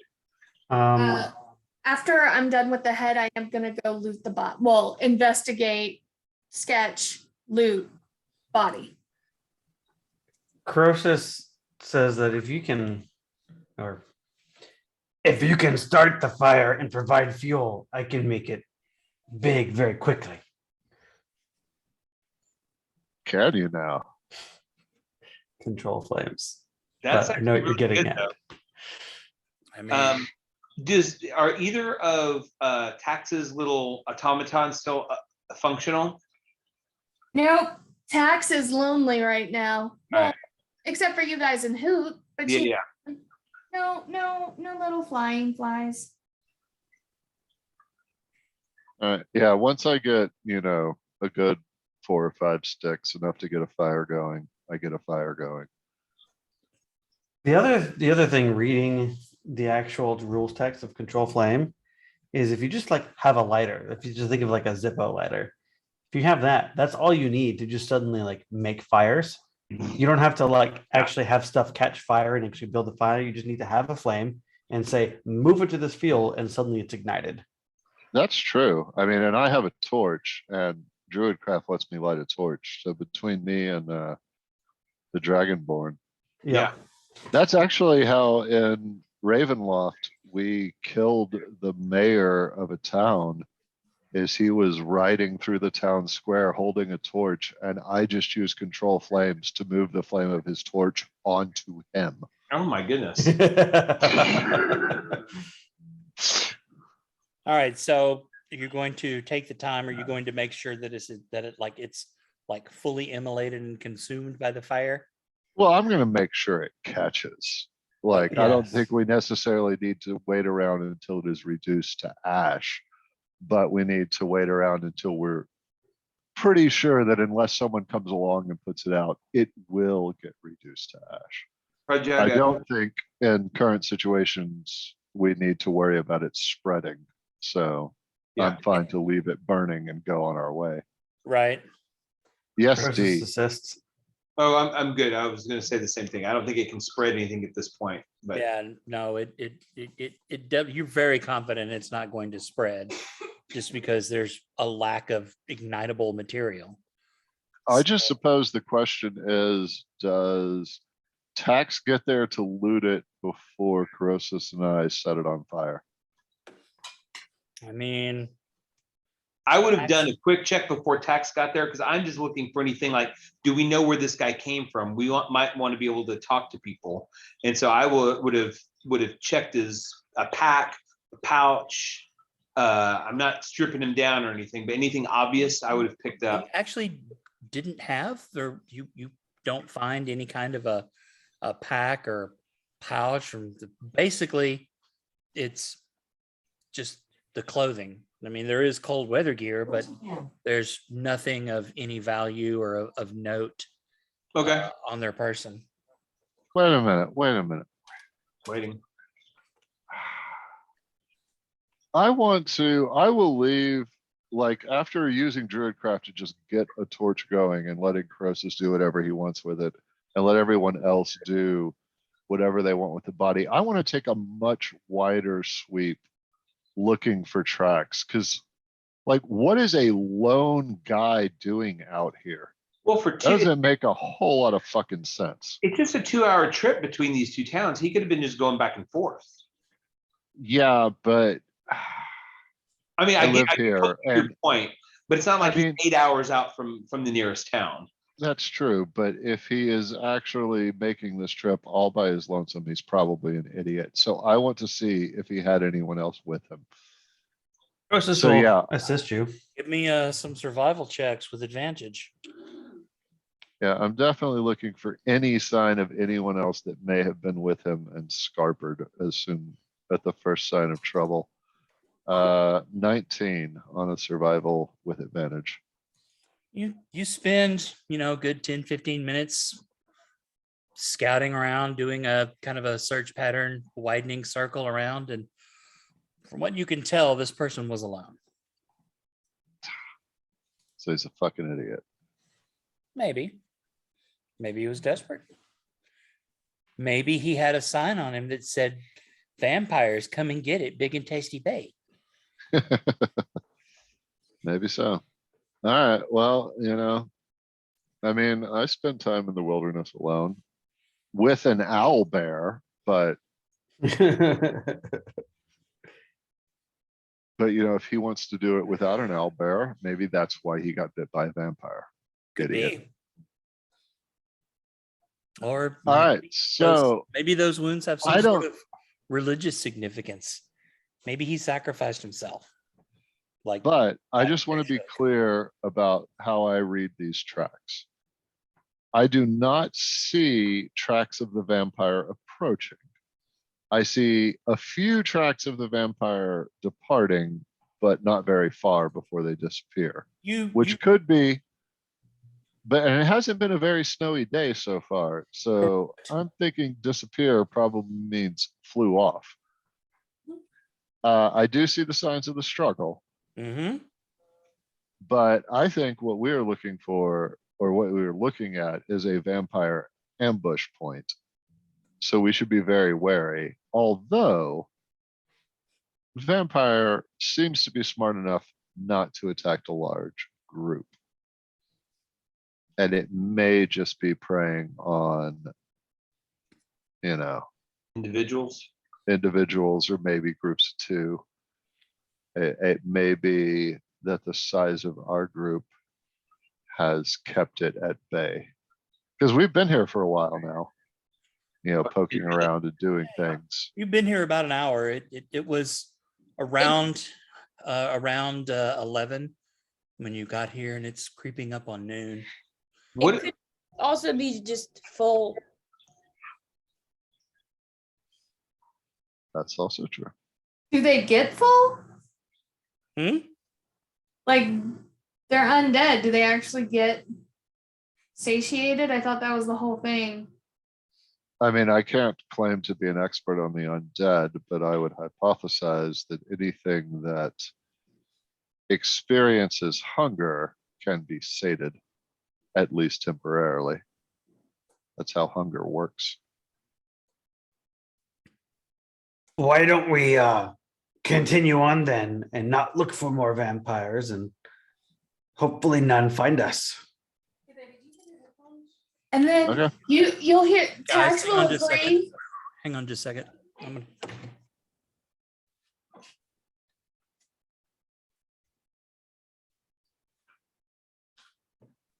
Nope,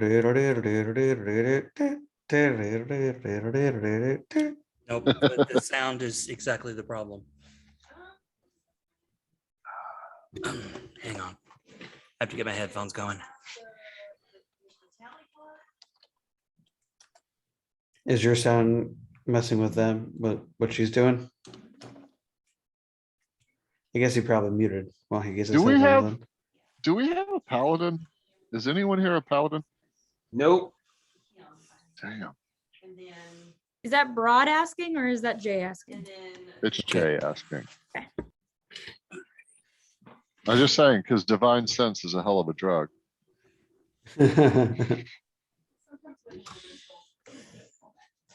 Okay, sorry about that, guys. Shanna had to take a call, so.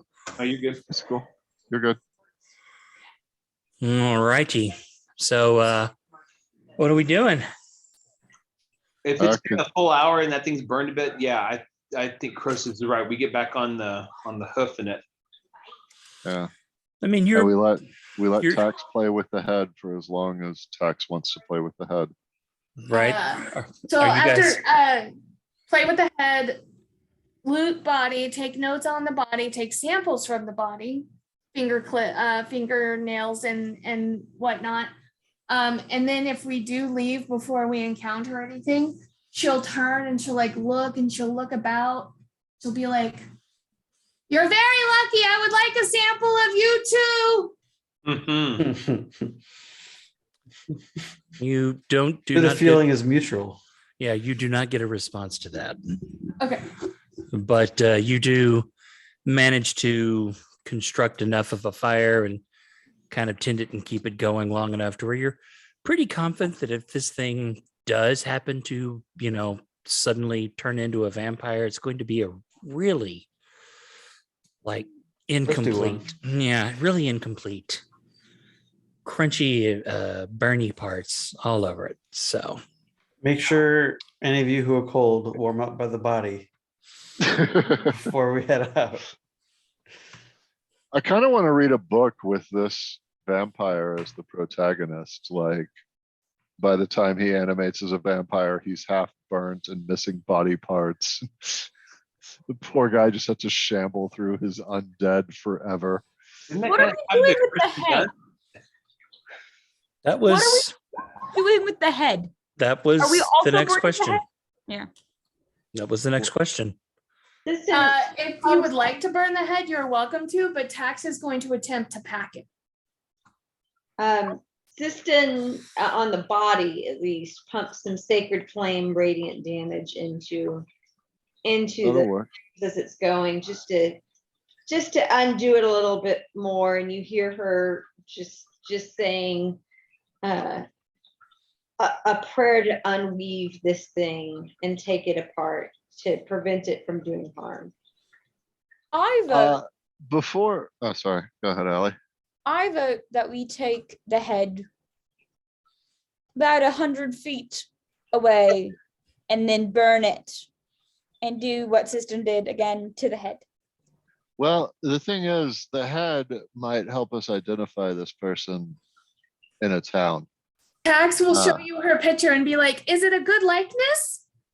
That's good, but I also know Tax likes. Here's what we do with the head. I search around for a rock approximately the size of the entire oral cavity of the face and shove the rock into said oral cavity. So that if this thing's jaws ever become operational, it's just stuck with a giant rock in its mouth. Rosas just kind of like looks at this exchange, really perplexed. And finally he musters a comment. And I don't think we should be bringing the spare head with us. People tend to react poorly when you arrive with severed heads. And I suggest we either burn it or leave it. I was going to make you all do some inside checks to realize exactly what kind of psychopaths you would look like rolling in off the trail with a severed head. I just, Oh yeah, I just don't keep that mind. in mind. I know you don't. But you know, Max doesn't. The- For the record, science, this is now beyond tying up a dead body to the ground. Just saying. So we've gotten past that now, and now we're just like, yeah, let's just cut On up the the- head. It's a trophy. If on Robert- the other hand, That's if you never could get going away, bro. right, you are stuck with that forever, man. On the other hand, if you could find some way to keep like some sort of eternal flame burning from behind the eyes, the nose, and the mouth of the severed head, that could be your Lamplighters logo. No. See, that's not what I'm going for. Just put the lamplight in the skull. I just want the head because it is the practically best way to, go up to people in town and be like, have you seen this boy?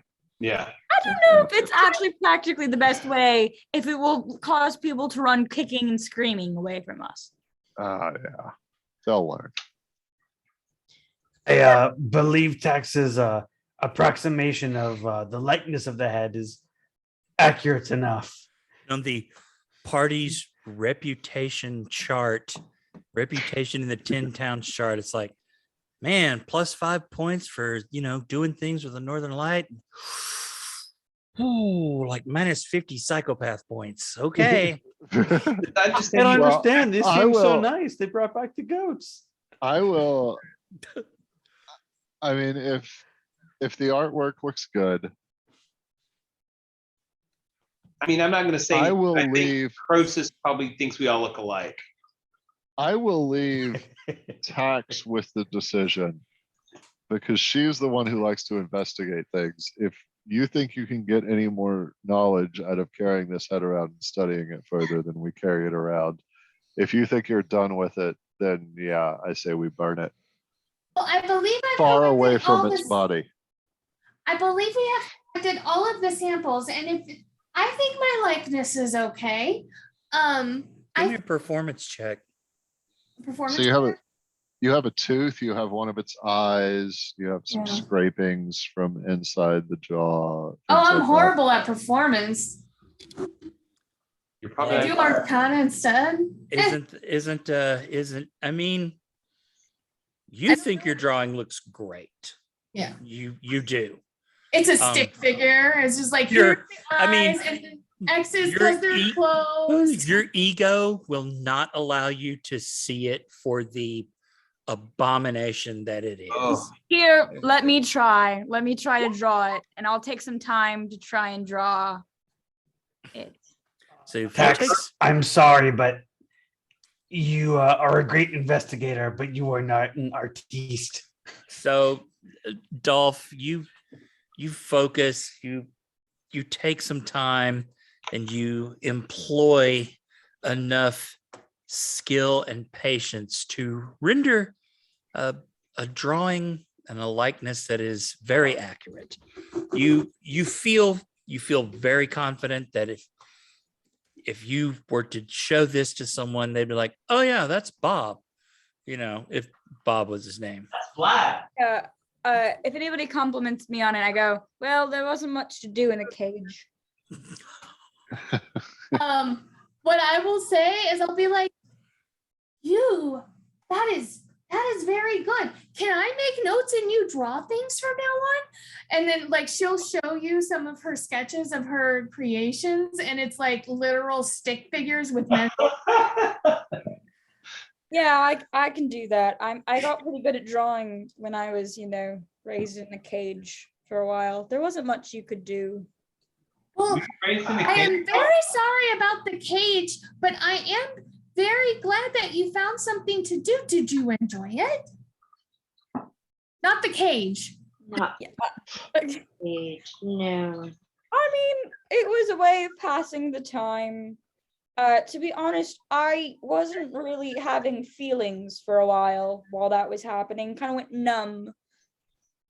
But I haven't drawn in a while. A little rusty, so I'll keep you posted. Okay. Thank you. All right, so Joe, we're like an hour outside of town. We're like, it was a 2-hour journey and we were about the midway point when we found this body. Is that correct? Yes, that is correct. Then I would suggest we hold on to the head for about half an hour of travel and then dispose of the head by burning it. But I want the head and the body to be very well separated. Very good. I will have, Tax will ask one more question. Because she did return the head of the dead dwarf to the dwarf, to the dwarves that were missing it. That happened and they were really, really happy about that. So you said it's humanoid. Can we tell its species? That's From it. From the head. I From mean, the head and body, we have. you had the both. whole body, and I Yeah. believe I said it was a middle-aged male human. It's a male human. I will ask, I'll be like, do humans like receiving body parts of their people or do they want the whole person? Yeah, I'm gonna let y'all field that one. In general, they don't want the dead to be handled or maimed in any way. I think in this case, they probably didn't want their relative to be, becoming an undead construct. So I feel like it would be, the main thing is to treat it with respect. They see it as an extension of their loved one who's no longer with them. And so it could be hard on them to see it treated in this way. It's violent. So would Right. it to her? Humans are often overly sentimental towards corpses.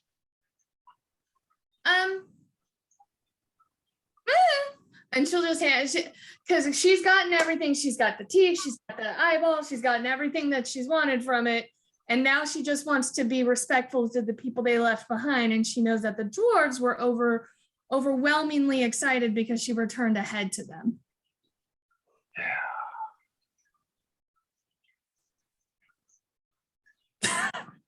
So You realize the eyeball's the thing that it's going to regenerate from, right? I hope so. And you've got it stuck in the bag with the Chardalin, so it's going to be some monster cursed,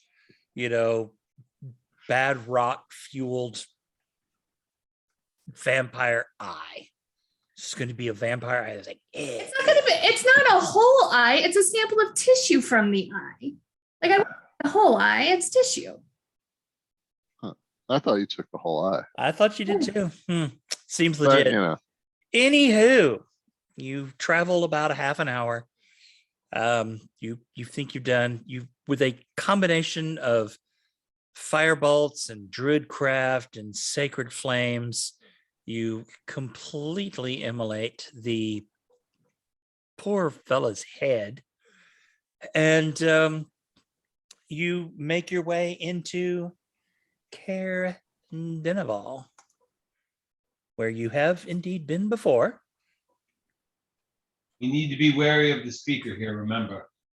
No, the speaker here is fine, Okay. right? It was the speaker of Tureg or whatever, the other town. Targos. The speaker of Targos is the not good one, right? The speaker in Targos is the guild guy. Well, Why are we? You did spend a night in Caer Dineval, and not the main difference, but one of the differentiators between Caer Konig and Caer Dineval is Caer Konig's Caer is in ruins, and Caer Dineval's Caer is fully functional, and that is the residence of the speaker. Now, you didn't see the speaker, you didn't encounter him, and you not really, I don't remember you guys having conversations with anybody. I did. You had a communique. And what did that communique say? There's something strange going on with the speaker in the care at Caer Dineval. Mm-hmm. Oh, There's something strange in the neighborhood. Yep. I You're mean, gonna call Lamplighters. that's right. I mean, you have to figure that there's 10 towns and there's something fucked in every one of them. So, you know. With the exception of Carrick because that's a rockin' name. We just had to light the lamp. Yeah. Well, okay. Care Koenig has been, fixed. Thank you. Priorities. Right. There's a bright shining light. So you make So it your can't Oh, we're at the reproduce? Frankenstein place. So, Bradaga, I know our plan had been to continue straight on. Are you still up for continuing straight on through Care Denival once we rest? Yeah, so we're looking at what, Joe? We're about 12:31. yeah, And getting close. we're at like lunchtime. Yes, I mean, yeah, 12:30, 1 o'clock, somewhere around there. We're talking arriving at between 7 and 8 to the crossroads. All right, so Another- here's the thing. I think that at approximately 5 clicks past noon, or however I would say this, 5 p.m., 1700 hours, we're in for heavy snowfall for a couple of hours. It'll clear up after, but yeah, I would not want to be traveling after 5 p.m. for several other hours, and then for several more hours because it's dark, although the weather will be nicer. I mean, if you're looking at going to East Haven, that's 10 and a half, 11 hours. Yeah. We're not going to make it to another city tonight. All right. So the question is, do we want to risk, sleeping on the road? Which, again, I say it's never the greatest idea, but I don't expect the weather to be bad overnight. Like if you were going to pick a night to be out all night in, I think tonight would be the one. Well, It's the still other going to option, suck, but sure. it's not going to be the worst. So the option is stay here in a warm, comfy inn, or at least a warm inn, or at least an inn, and then travel 10 hours in the morning, all day. Or we continue traveling tonight and, go, half or more than half of the way, bunker down, and then finish the route in the morning. Those are 2 options. Yeah, I think, as travelers with a great deal of merchandise on us, I think we're actually more vulnerable to certain kinds of threats in town than out of town. Sure. But That Croesus does agree with that assessment. He votes for, the safest thing, which is usually staying in town, but that's a decent argument. I mean, overall, the safest thing is probably still staying in town, but we will need, I would say we want no fewer than 2 people awake and guarding the merch at any given time. Rodyaga, I'm wondering, you seem to now recently know how to predict the weather. How are you doing that?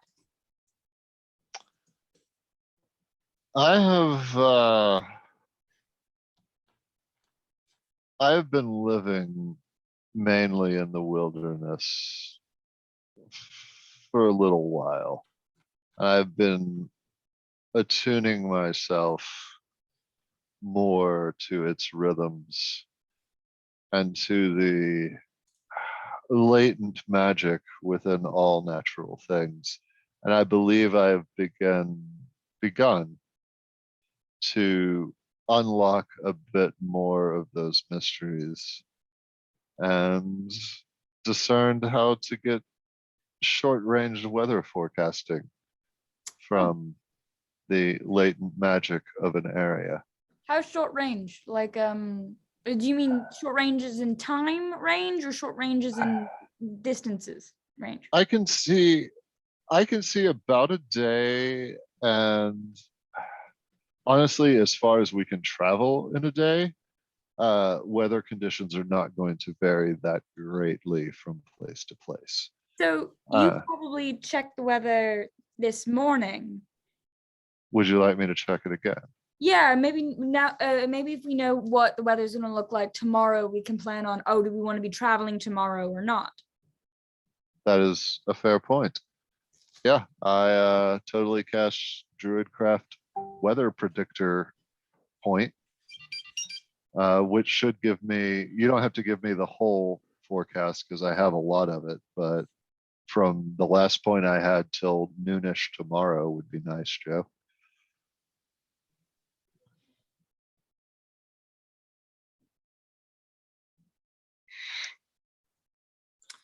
So you center yourself, begin your ritual of druid craftery, and looking at that time, you see the familiar train of animals going through until about 2 a.m. tonight, and then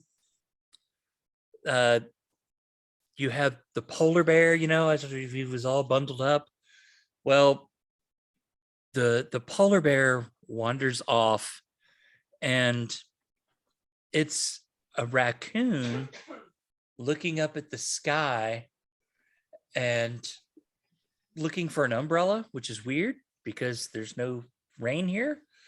And then you get the kittens again, and you get the kittens, you get a dog, and then eventually you wind up with the wolf again, running with light dusting of snow in his fur. Yeah, I think we're good. We are decent to good traveling through at least midday tomorrow. With the exception of a pretty heavy snowfall for a couple of hours later this evening. Other than that, it's fairly smooth sailing.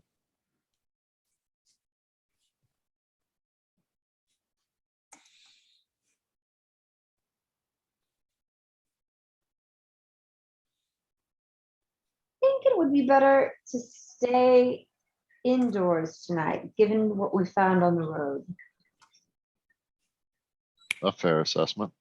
Ursus nods his head in agreement. Okay, can we go to the place and like you can see her struggling and she's like getting out another jug from her magical bag of holding and goes, I have rooms. What? She's bringing out a jug and saying that she can get rooms again. Oh, Prajaga, I feel like we lose a lot of time if we don't continue anymore. What do you think of trying to get to Goodmead? It's only an hour and a half-ish beyond the crossroads. It would be a late night, 7 or 8, later than we would normally travel into the evening, but really it's not like it getting dark is what's holding us up. We will be traveling through very heavy snows for the last leg of that journey, if we pursue it. It will clear up very shortly thereafter. If we wanted to actually travel during the night, which I'm not super pumped about. Okay. Yeah, there is not much heavy snowfall for the next day that I foresee, but it does come at quite the most inconvenient time for it to come, which is roughly 5-ish to 7-ish.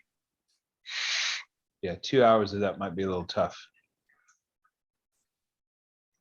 Man, if only we were higher level and had an impenetrable hut to hide in. Dalen, did you talk about the communication you had? Yes. So do we think that the speaker here hold up in the old care? Isn't the speaker here at the in the old fort? Yeah. But it's a Right. functioning fort here. Yeah. Yeah. Like in a castle and an older And, place yeah. where sometimes undead like to be. Do we not think that that's? Do we want to? I'm just saying we shouldn't invite him in anywhere. We are here for the night. Do we want to see if there's a place that's trustworthy that we could lock up our I'm missing the word here. It starts with a W and it's our things that we have. Where's Wagon, but Wares. we're wares. Lock up our wares and We have a place, and she like just shakes an empty jug. I don't know if it's trustworthy yet, Tax. Oh, And I don't know, try and see if there's a vampire to fight in the care.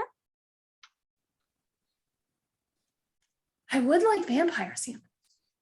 No. Rajaga, where do you As- normally stay when you're in Dinaval? Have I ever stayed in Dinaval, Joe? Just the last time we were together, I think. Yes, you Yeah. all I bet stayed, Varuk has never fought a vampire. let's see, Care Dinaval. You I do have a player's map, but there's no names on it. I don't remember where we stayed. you stayed at a sort of tavern inn combination thing called the Uphill Climb. Ah, thank you. Yeah, I remember that. Okay.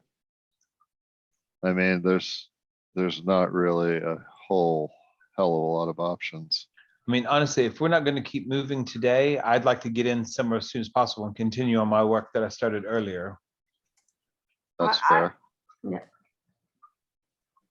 And I'll hole up in a stable with the wares and Hoot and just keep ritually casting speak with animals and start preparing Hoot for the fact that I'm going to be issuing sign language orders as a bear soon.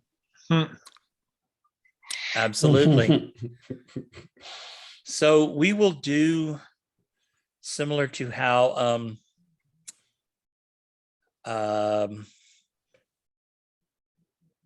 Soraya learned the spell song. We Okay. will have a series. Now, this is not nearly as complicated. So over the course of, say, 10 nights, if you can have 10 animal handling checks. Okay. We're probably not going to get to the point where you're shape changing before 10 days go by, probably. Maybe. Right. Yeah. Well, I have to gain another level at least. So Let's make it 7 then, just in case. You never know. Woohoo. Or, there's a 17. okay, well, that's 1. Okay.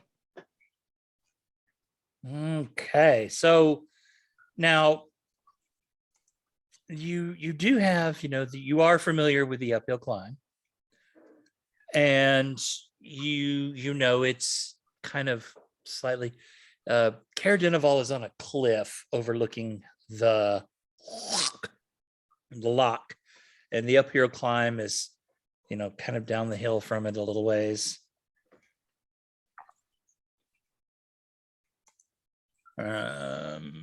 Messenger.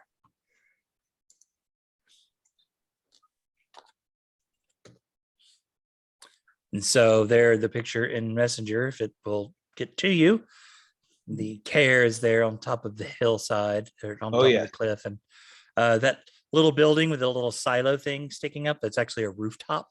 That's the uphill climb. Cool. Alright. It's like an A&W. So who, and I know we're not necessarily starting the watch rotation yet because it's fairly early and we probably want supper and conviviality and all that bullshit. But who will be taking a watch at some point this evening? I will. Or is it, let me put it this way, is anyone not going to take a watch at any point during the night? I will likely take a watch if we need it, and I think we will if we're split up in 2 places. Yeah, well, I'll be in the stables and I will prefer that people take watch in the stables since that's where our merch is.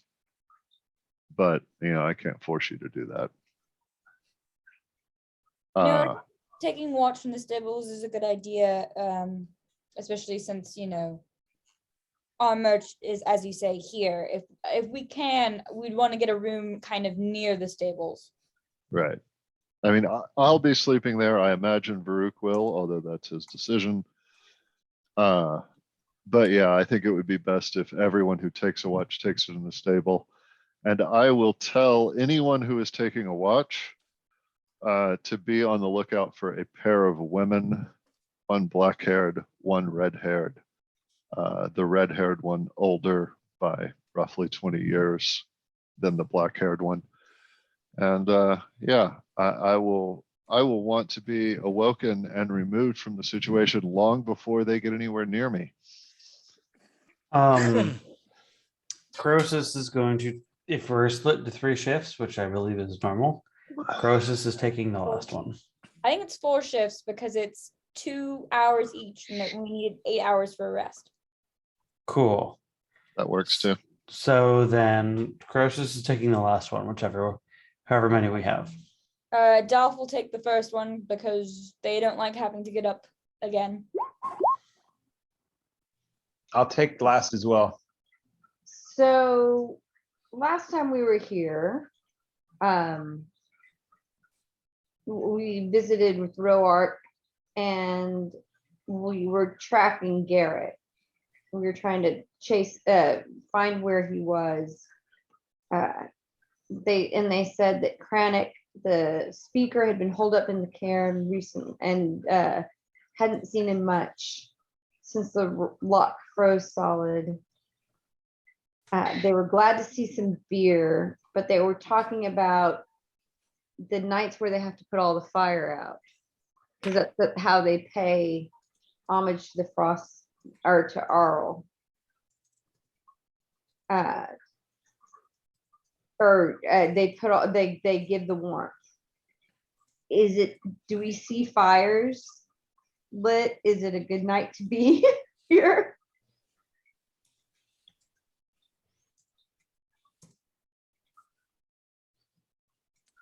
I'm sorry, say that again. Are there fires lit? Yeah, she remembers from the time we were here before that some nights they don't light fires in kind of homage or placation to Arl. Are there fires lit tonight? Let me check. All right. Because we might not stay. You actually, I mean, you're not creeping up. You do see fires. But it's also like early afternoon. Yeah, Well, well, they say I day or mean, night. yeah, Oh. but it's always I guess that's true. it's never sunny in Icewind Dale. Yeah. So it is it's dark. You do see what you would think is a normal amount of firelight. Okay. Good. Just wanted to check before we decided 100%. Well, let's get up to the uphill climb and see if we can get rooms tonight.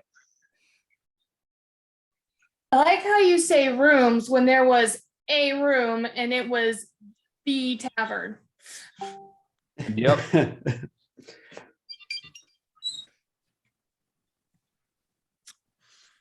So you make your way Am I in. Nothing. Tell us, making Nora. my way? It's kind of like I know.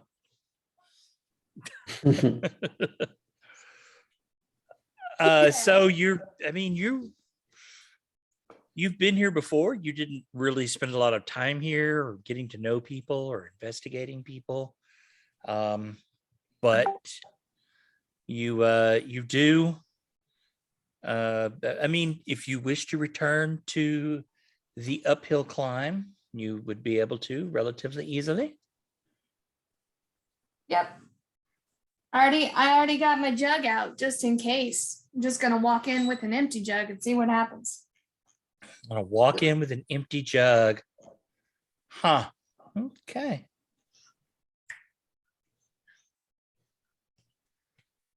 So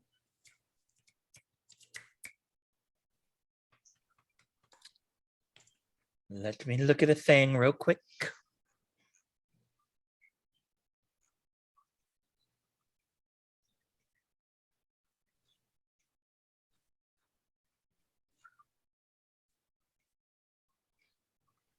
So you stroll in to the uphill climb, the A-frame door, the A-frame of the roof. You walk into the door, and the first thing you notice is that there are maybe 4 or 5 people in, seats around the interior of the tavern, and everyone has a big mug of what looks like ale or mead. Ooh. And they're the ones who have mugs of mead or ale. They look pretty happy. They do. You do see Roark, the proprietor whom you met the last time, and he looks at you. He notices your jug, and he just kind of smiles and goes, "Not this time." And the ale seems to be flowing very freely here. I will go up to him and be like, I'm so glad that you got beer or mead or whatever it is you like to drink. That's so exciting. How did you get it? You were so bad. You were so sad last time. Well, I don't know what happened, but evidently they figured out a way to start making the good stuff again in good mead. I'm not really sure, although this honey mead does have a slightly different flavor than it used to, but it's still good old good mead. Blood flavored. Right. No. And Are he there- goes, I was just gonna say, are there rooms available? We were heading towards This East place Aid- didn't have room. Don, this place didn't have rooms the last time. Like when we stayed here, it's not in the tavern. We just took over the tavern. Okay. Yeah, I mean, technically, Caer Dineval is smaller than Caer Konig. Mhm. There's about 100 people here. If you're looking at your traveler's guide to the 10 towns, Caer Dineval has a 1 snowflake for services and 1 snowflake for comfort. Well, I just need to find me a bench then, and a table maybe. Right? Well, I'll say I'm really, really happy that you have ale. Would you like beer or wine? I think we're Cost good. is one night. Yeah, I think we're good though. I do. Okay.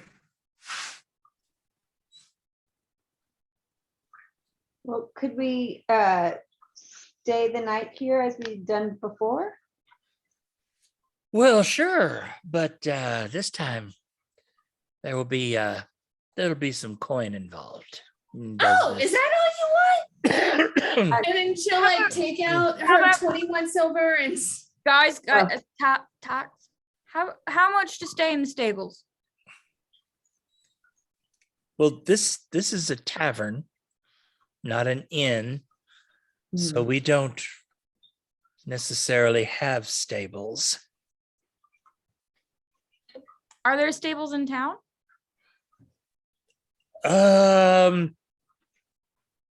There's probably stables at the castle. I knew that was going to be the answer. you have here. I think we could stay here as we did before. Not that much difference. Would it be all right if I played a little? I take out my lute.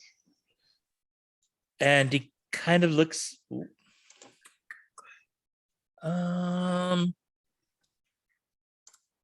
I need. Footloose Town. Yeah, right. It's you actually start playing the song Footloose. Mhm. Uh, The dry town.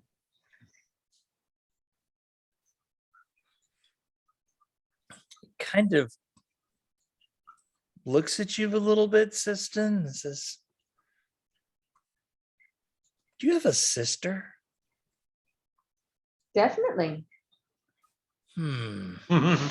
Oh. You sound just like her. Are you Siston, right? Yes. Okay. No, your playing was good, and I mean, now that there's mead, I'm certain the crowd would enjoy some song. Excellent.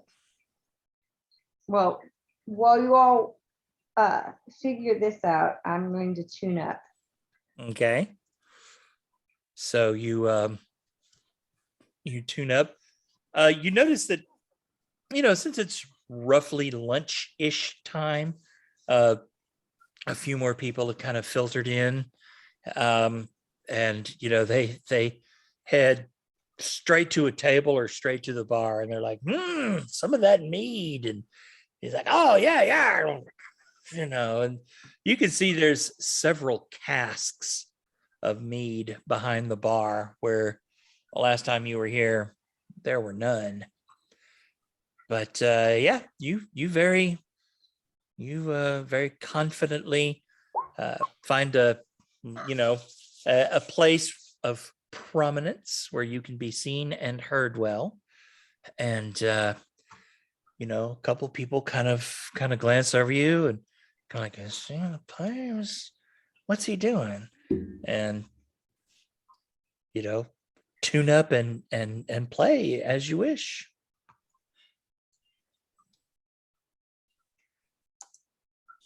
Order some of that mead and sit down and listen to System play. Do what? I'm gonna have some of that mead and sit down at a table and listen to the songs. Before Varuk drinks it, I will be like, my large friend, may I speak with you? And like look at you as if I am trying to tell you something, but have no tact. I turn around and I'm like, Yep. what? So you shell out like a silver piece for the mead, which you think is probably a little high, but it's also the only game in town. It is flavorful. It is a good honey mead. Make a constitution save. I'm kidding. You're drunk. Right. It's Very alcoholic. You've experienced a mead or two in your time. Not saying you're, like a veteran of the bar crawl wars or anything, but you've had, it's kind of a cultural thing. This is a quality mead. It does have a little, there's a little, if the mead were a song and there's 10 notes, there's one note that's like half a pitch off, but other than that, it's super great. And I mean, it goes down smooth and sweet like honey mead should. I do not want to drink any of the mead, but I want to make sure I get a very good whiff of what that mead smells like. Mm-hmm. And while Siston performs, I will sit in the back of the crowd and make the other parishioners smell. I am going to try to correct that note in the mead and make them smell it. I don't understand what you're trying to accomplish. Well, you said that as far as the taste went, if there were 10 notes, it was like one note was slightly off. Right. Okay. I want to try I assume that would translate to the smell of the mead as well, because smell and taste are very intimately linked. They are. I want Uh, to try to make the perfect, I want to try to correct that note and make people smell that mead throughout Siston's performance. So that Using it smells use, better. right. Using druidcraft, I assume. Right. I want to trick them into thinking, oh, that's the really good mead. I need to buy another pint. Very good. All right. Siston, give me a performance check with advantage. Good, because I did a You- performance check and it wasn't great. You do. Oh, much better. The Yeah. advantage There you was go. much better. Thank you so much, Rod. The you don't know if it's like one thing you do notice is that, I mean, this is not exactly the crowd from Cheers, but these people are happy to have their mead back. In another time, you recall Moose Breath beer. For 6 long months, the sun stays down, but you won't see a single frown because we just got our year's supply of Moose Breath. And you are very happy to see that, they seem to be like knocking them back a little quicker. Kind of, you notice sales pick up, and maybe it's that excitement. Maybe it's you. Maybe it is the Maybelline. right. It could be the joy in your performance, but you perform well. The crowd is feeling it, and the mead flows like water.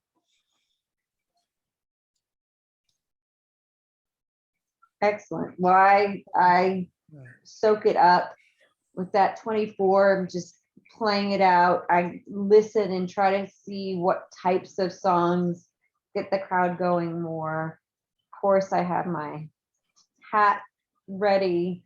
Things are, as the mead flows a little bit more, the songs tend a little bit more body. Sure. That, I mean, you notice right off that the more I don't know if the songs with a little more raunch and a little more gusto, right? Yeah. Yeah, this crowd is into it. And you actually make a couple silver pieces and tips, which is a lot for a town of 100. Yeah. You also know that silver piece would buy a big old mug of mead, and that's saying something. Because this town, like, it's like a bad AA meeting let out. So, but yeah, I mean, this goes on probably for an hour, maybe 2 if Dalen wishes to get another 2 hours of his thing in. Yep. Thank you, sir. Yep. So you guys got into town about 1 o'clock. So it's creeping up on 3, and as Broad predicted, the wait, The snow picked up. the clouds kind of have begun to gather, and the clouds have begun to gather, and a very light snowfall has begun Broad, to. Yes. what's your plan for the merchandise since there's no stables and there's no rooms? I mean, at this point, we might as well just camp outside of town. Don't want to visit the castle, huh? As much as I'm concerned about the castle, Brojag, my master had sent note to me that there's something strange going on with the speaker there. I'm wondering if we should pay a visit just to check in, not necessarily even ask to stay, but just to make an appearance. I mean, Around this world, Dalen, I guarantee you, there are millions of strange things going on this night. It is not our job to investigate any of them. Sad. Well, It's maybe not this. It is his job though, Rod. Yeah. He did say his master asked him that into it. You're right with most cases, but in this case, I believe it is actually his job. It is, but if I will see to Brajaga's wisdom, if he just really means this night. But I do feel like I would be remiss in my duties if I did not pay a visit at some point. So if, let's say, the cause of the puncture wounds that we saw, let's say he just fed. So maybe he wouldn't be hungry. And tonight would be a good night to, suss that out. Anybody want to ask with the picture that, Tax. well, actually, it was. Oh, you're right. Send Alpha. Dolph did that, if they recognize that person or. Oh, yeah, 100%. Tax was gonna do that. She was just gonna wait till after you played because she didn't want to interrupt. I will just scruffle the feathers of Hoot's neck and look at Sandalphon and say, Hoot's beak remains sharp, however hungry she is. Yes. I understand what you're saying, but it's kind of like if an animal is really hungry, it's more likely to attack anything rather than just attack for defense. That's true. But if I were some evil creature holed up in a castle, I would be extremely suspicious of the well-armed, scruffy adventurers who showed up at my door one night. Yeah, probably. What would be, I look at Dalen, what is our innocuous reason for this visit? They have stables. It could be a room for the night. Weather changed. We don't have to mention if we haven't mentioned it yet, we don't need to mention what we found on the road. We could suss out information prior before we offer up that. We could mention that we'd seen traces of Duergar up in the mountains. We don't necessarily need to offer all the information of what we know. It'd be our duty to report such to the local constabulary or whatnot. Joe, is it common for visitors to stay at the Care in Cairdenable? You have no idea. Stables would work. We are actually looking for stables.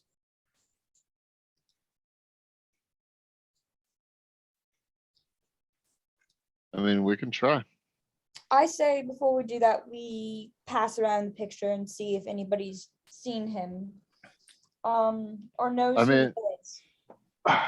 I would say if we suspect that the inhabitant or an inhabitant of the Care is behind this nefariousness, we do not circulate that picture before approaching the Care. I'm in agreement with Brajaga.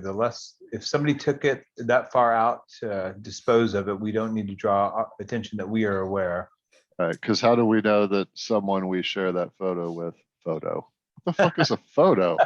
How do we know that's... I know what a photo is. Sandal Fawn. When I make drawings, it's called a photo. Sandal. Oh, that makes perfect sense. Thank you. You've seen it on my sketchbook. That's where you saw it. So how are we to know that someone who we show that to is not, a stable boy or a house boy or a chef at the Care and doesn't immediately run home and is like, oh, these people in town are showing this weird puncture boy. Yeah, I don't think we need to risk alerting witnesses if we intend to approach the care directly. Sounds good.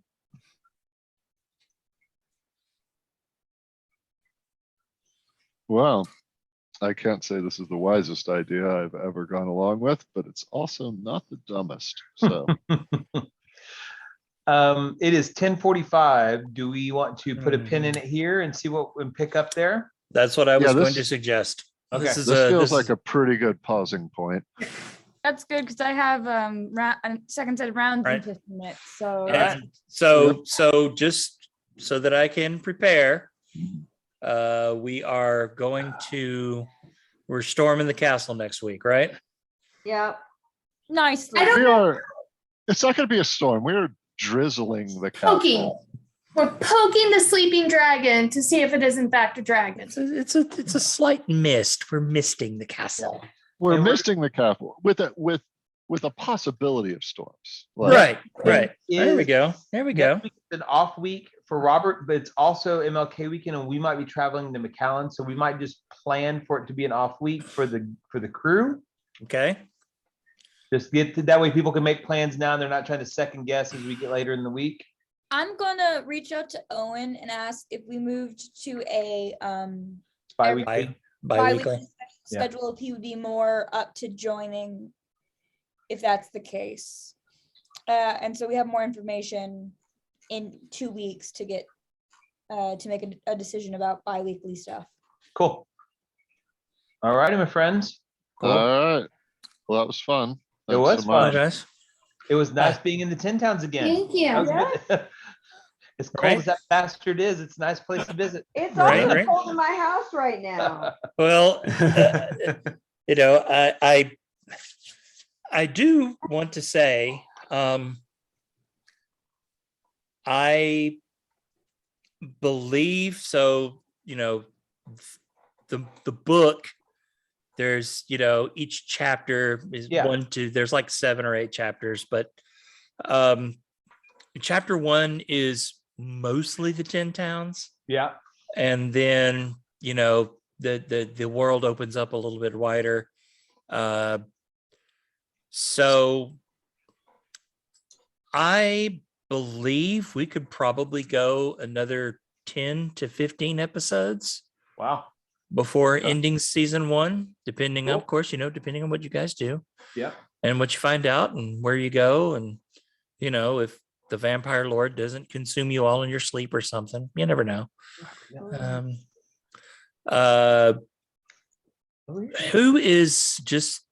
Who's Chris? You're up next, right? For being behind the screen. Oh, I would have to get into high gear because I'm Right. And procrastinating. I'm saying when I say 10 to 15 episodes, that's Summer. that's summer. That's like 4 to 5 Yeah. more months. And I can keep going. I'll drive this thing like all the way into the ground if you guys want to.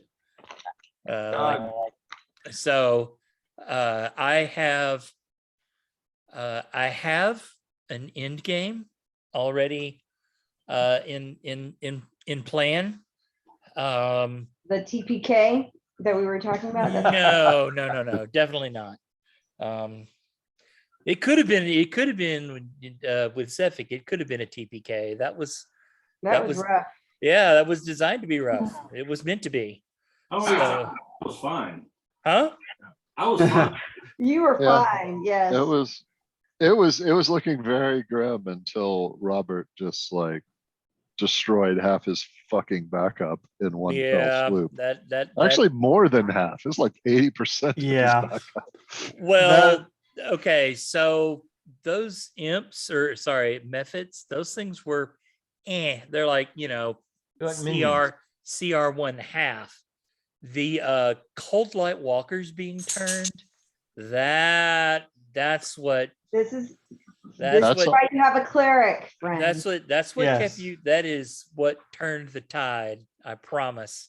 And I mean, those had- are both true, but the thing about 5th edition is it really is all about action economy. Yeah. I mean, even if you have 8 things that are super shitty, if that's 8 attacks around, that's bad for you. Yeah. Right, I've and I mean, come to you know, realize. we have, you know, I'm going to go ahead and stop the recording.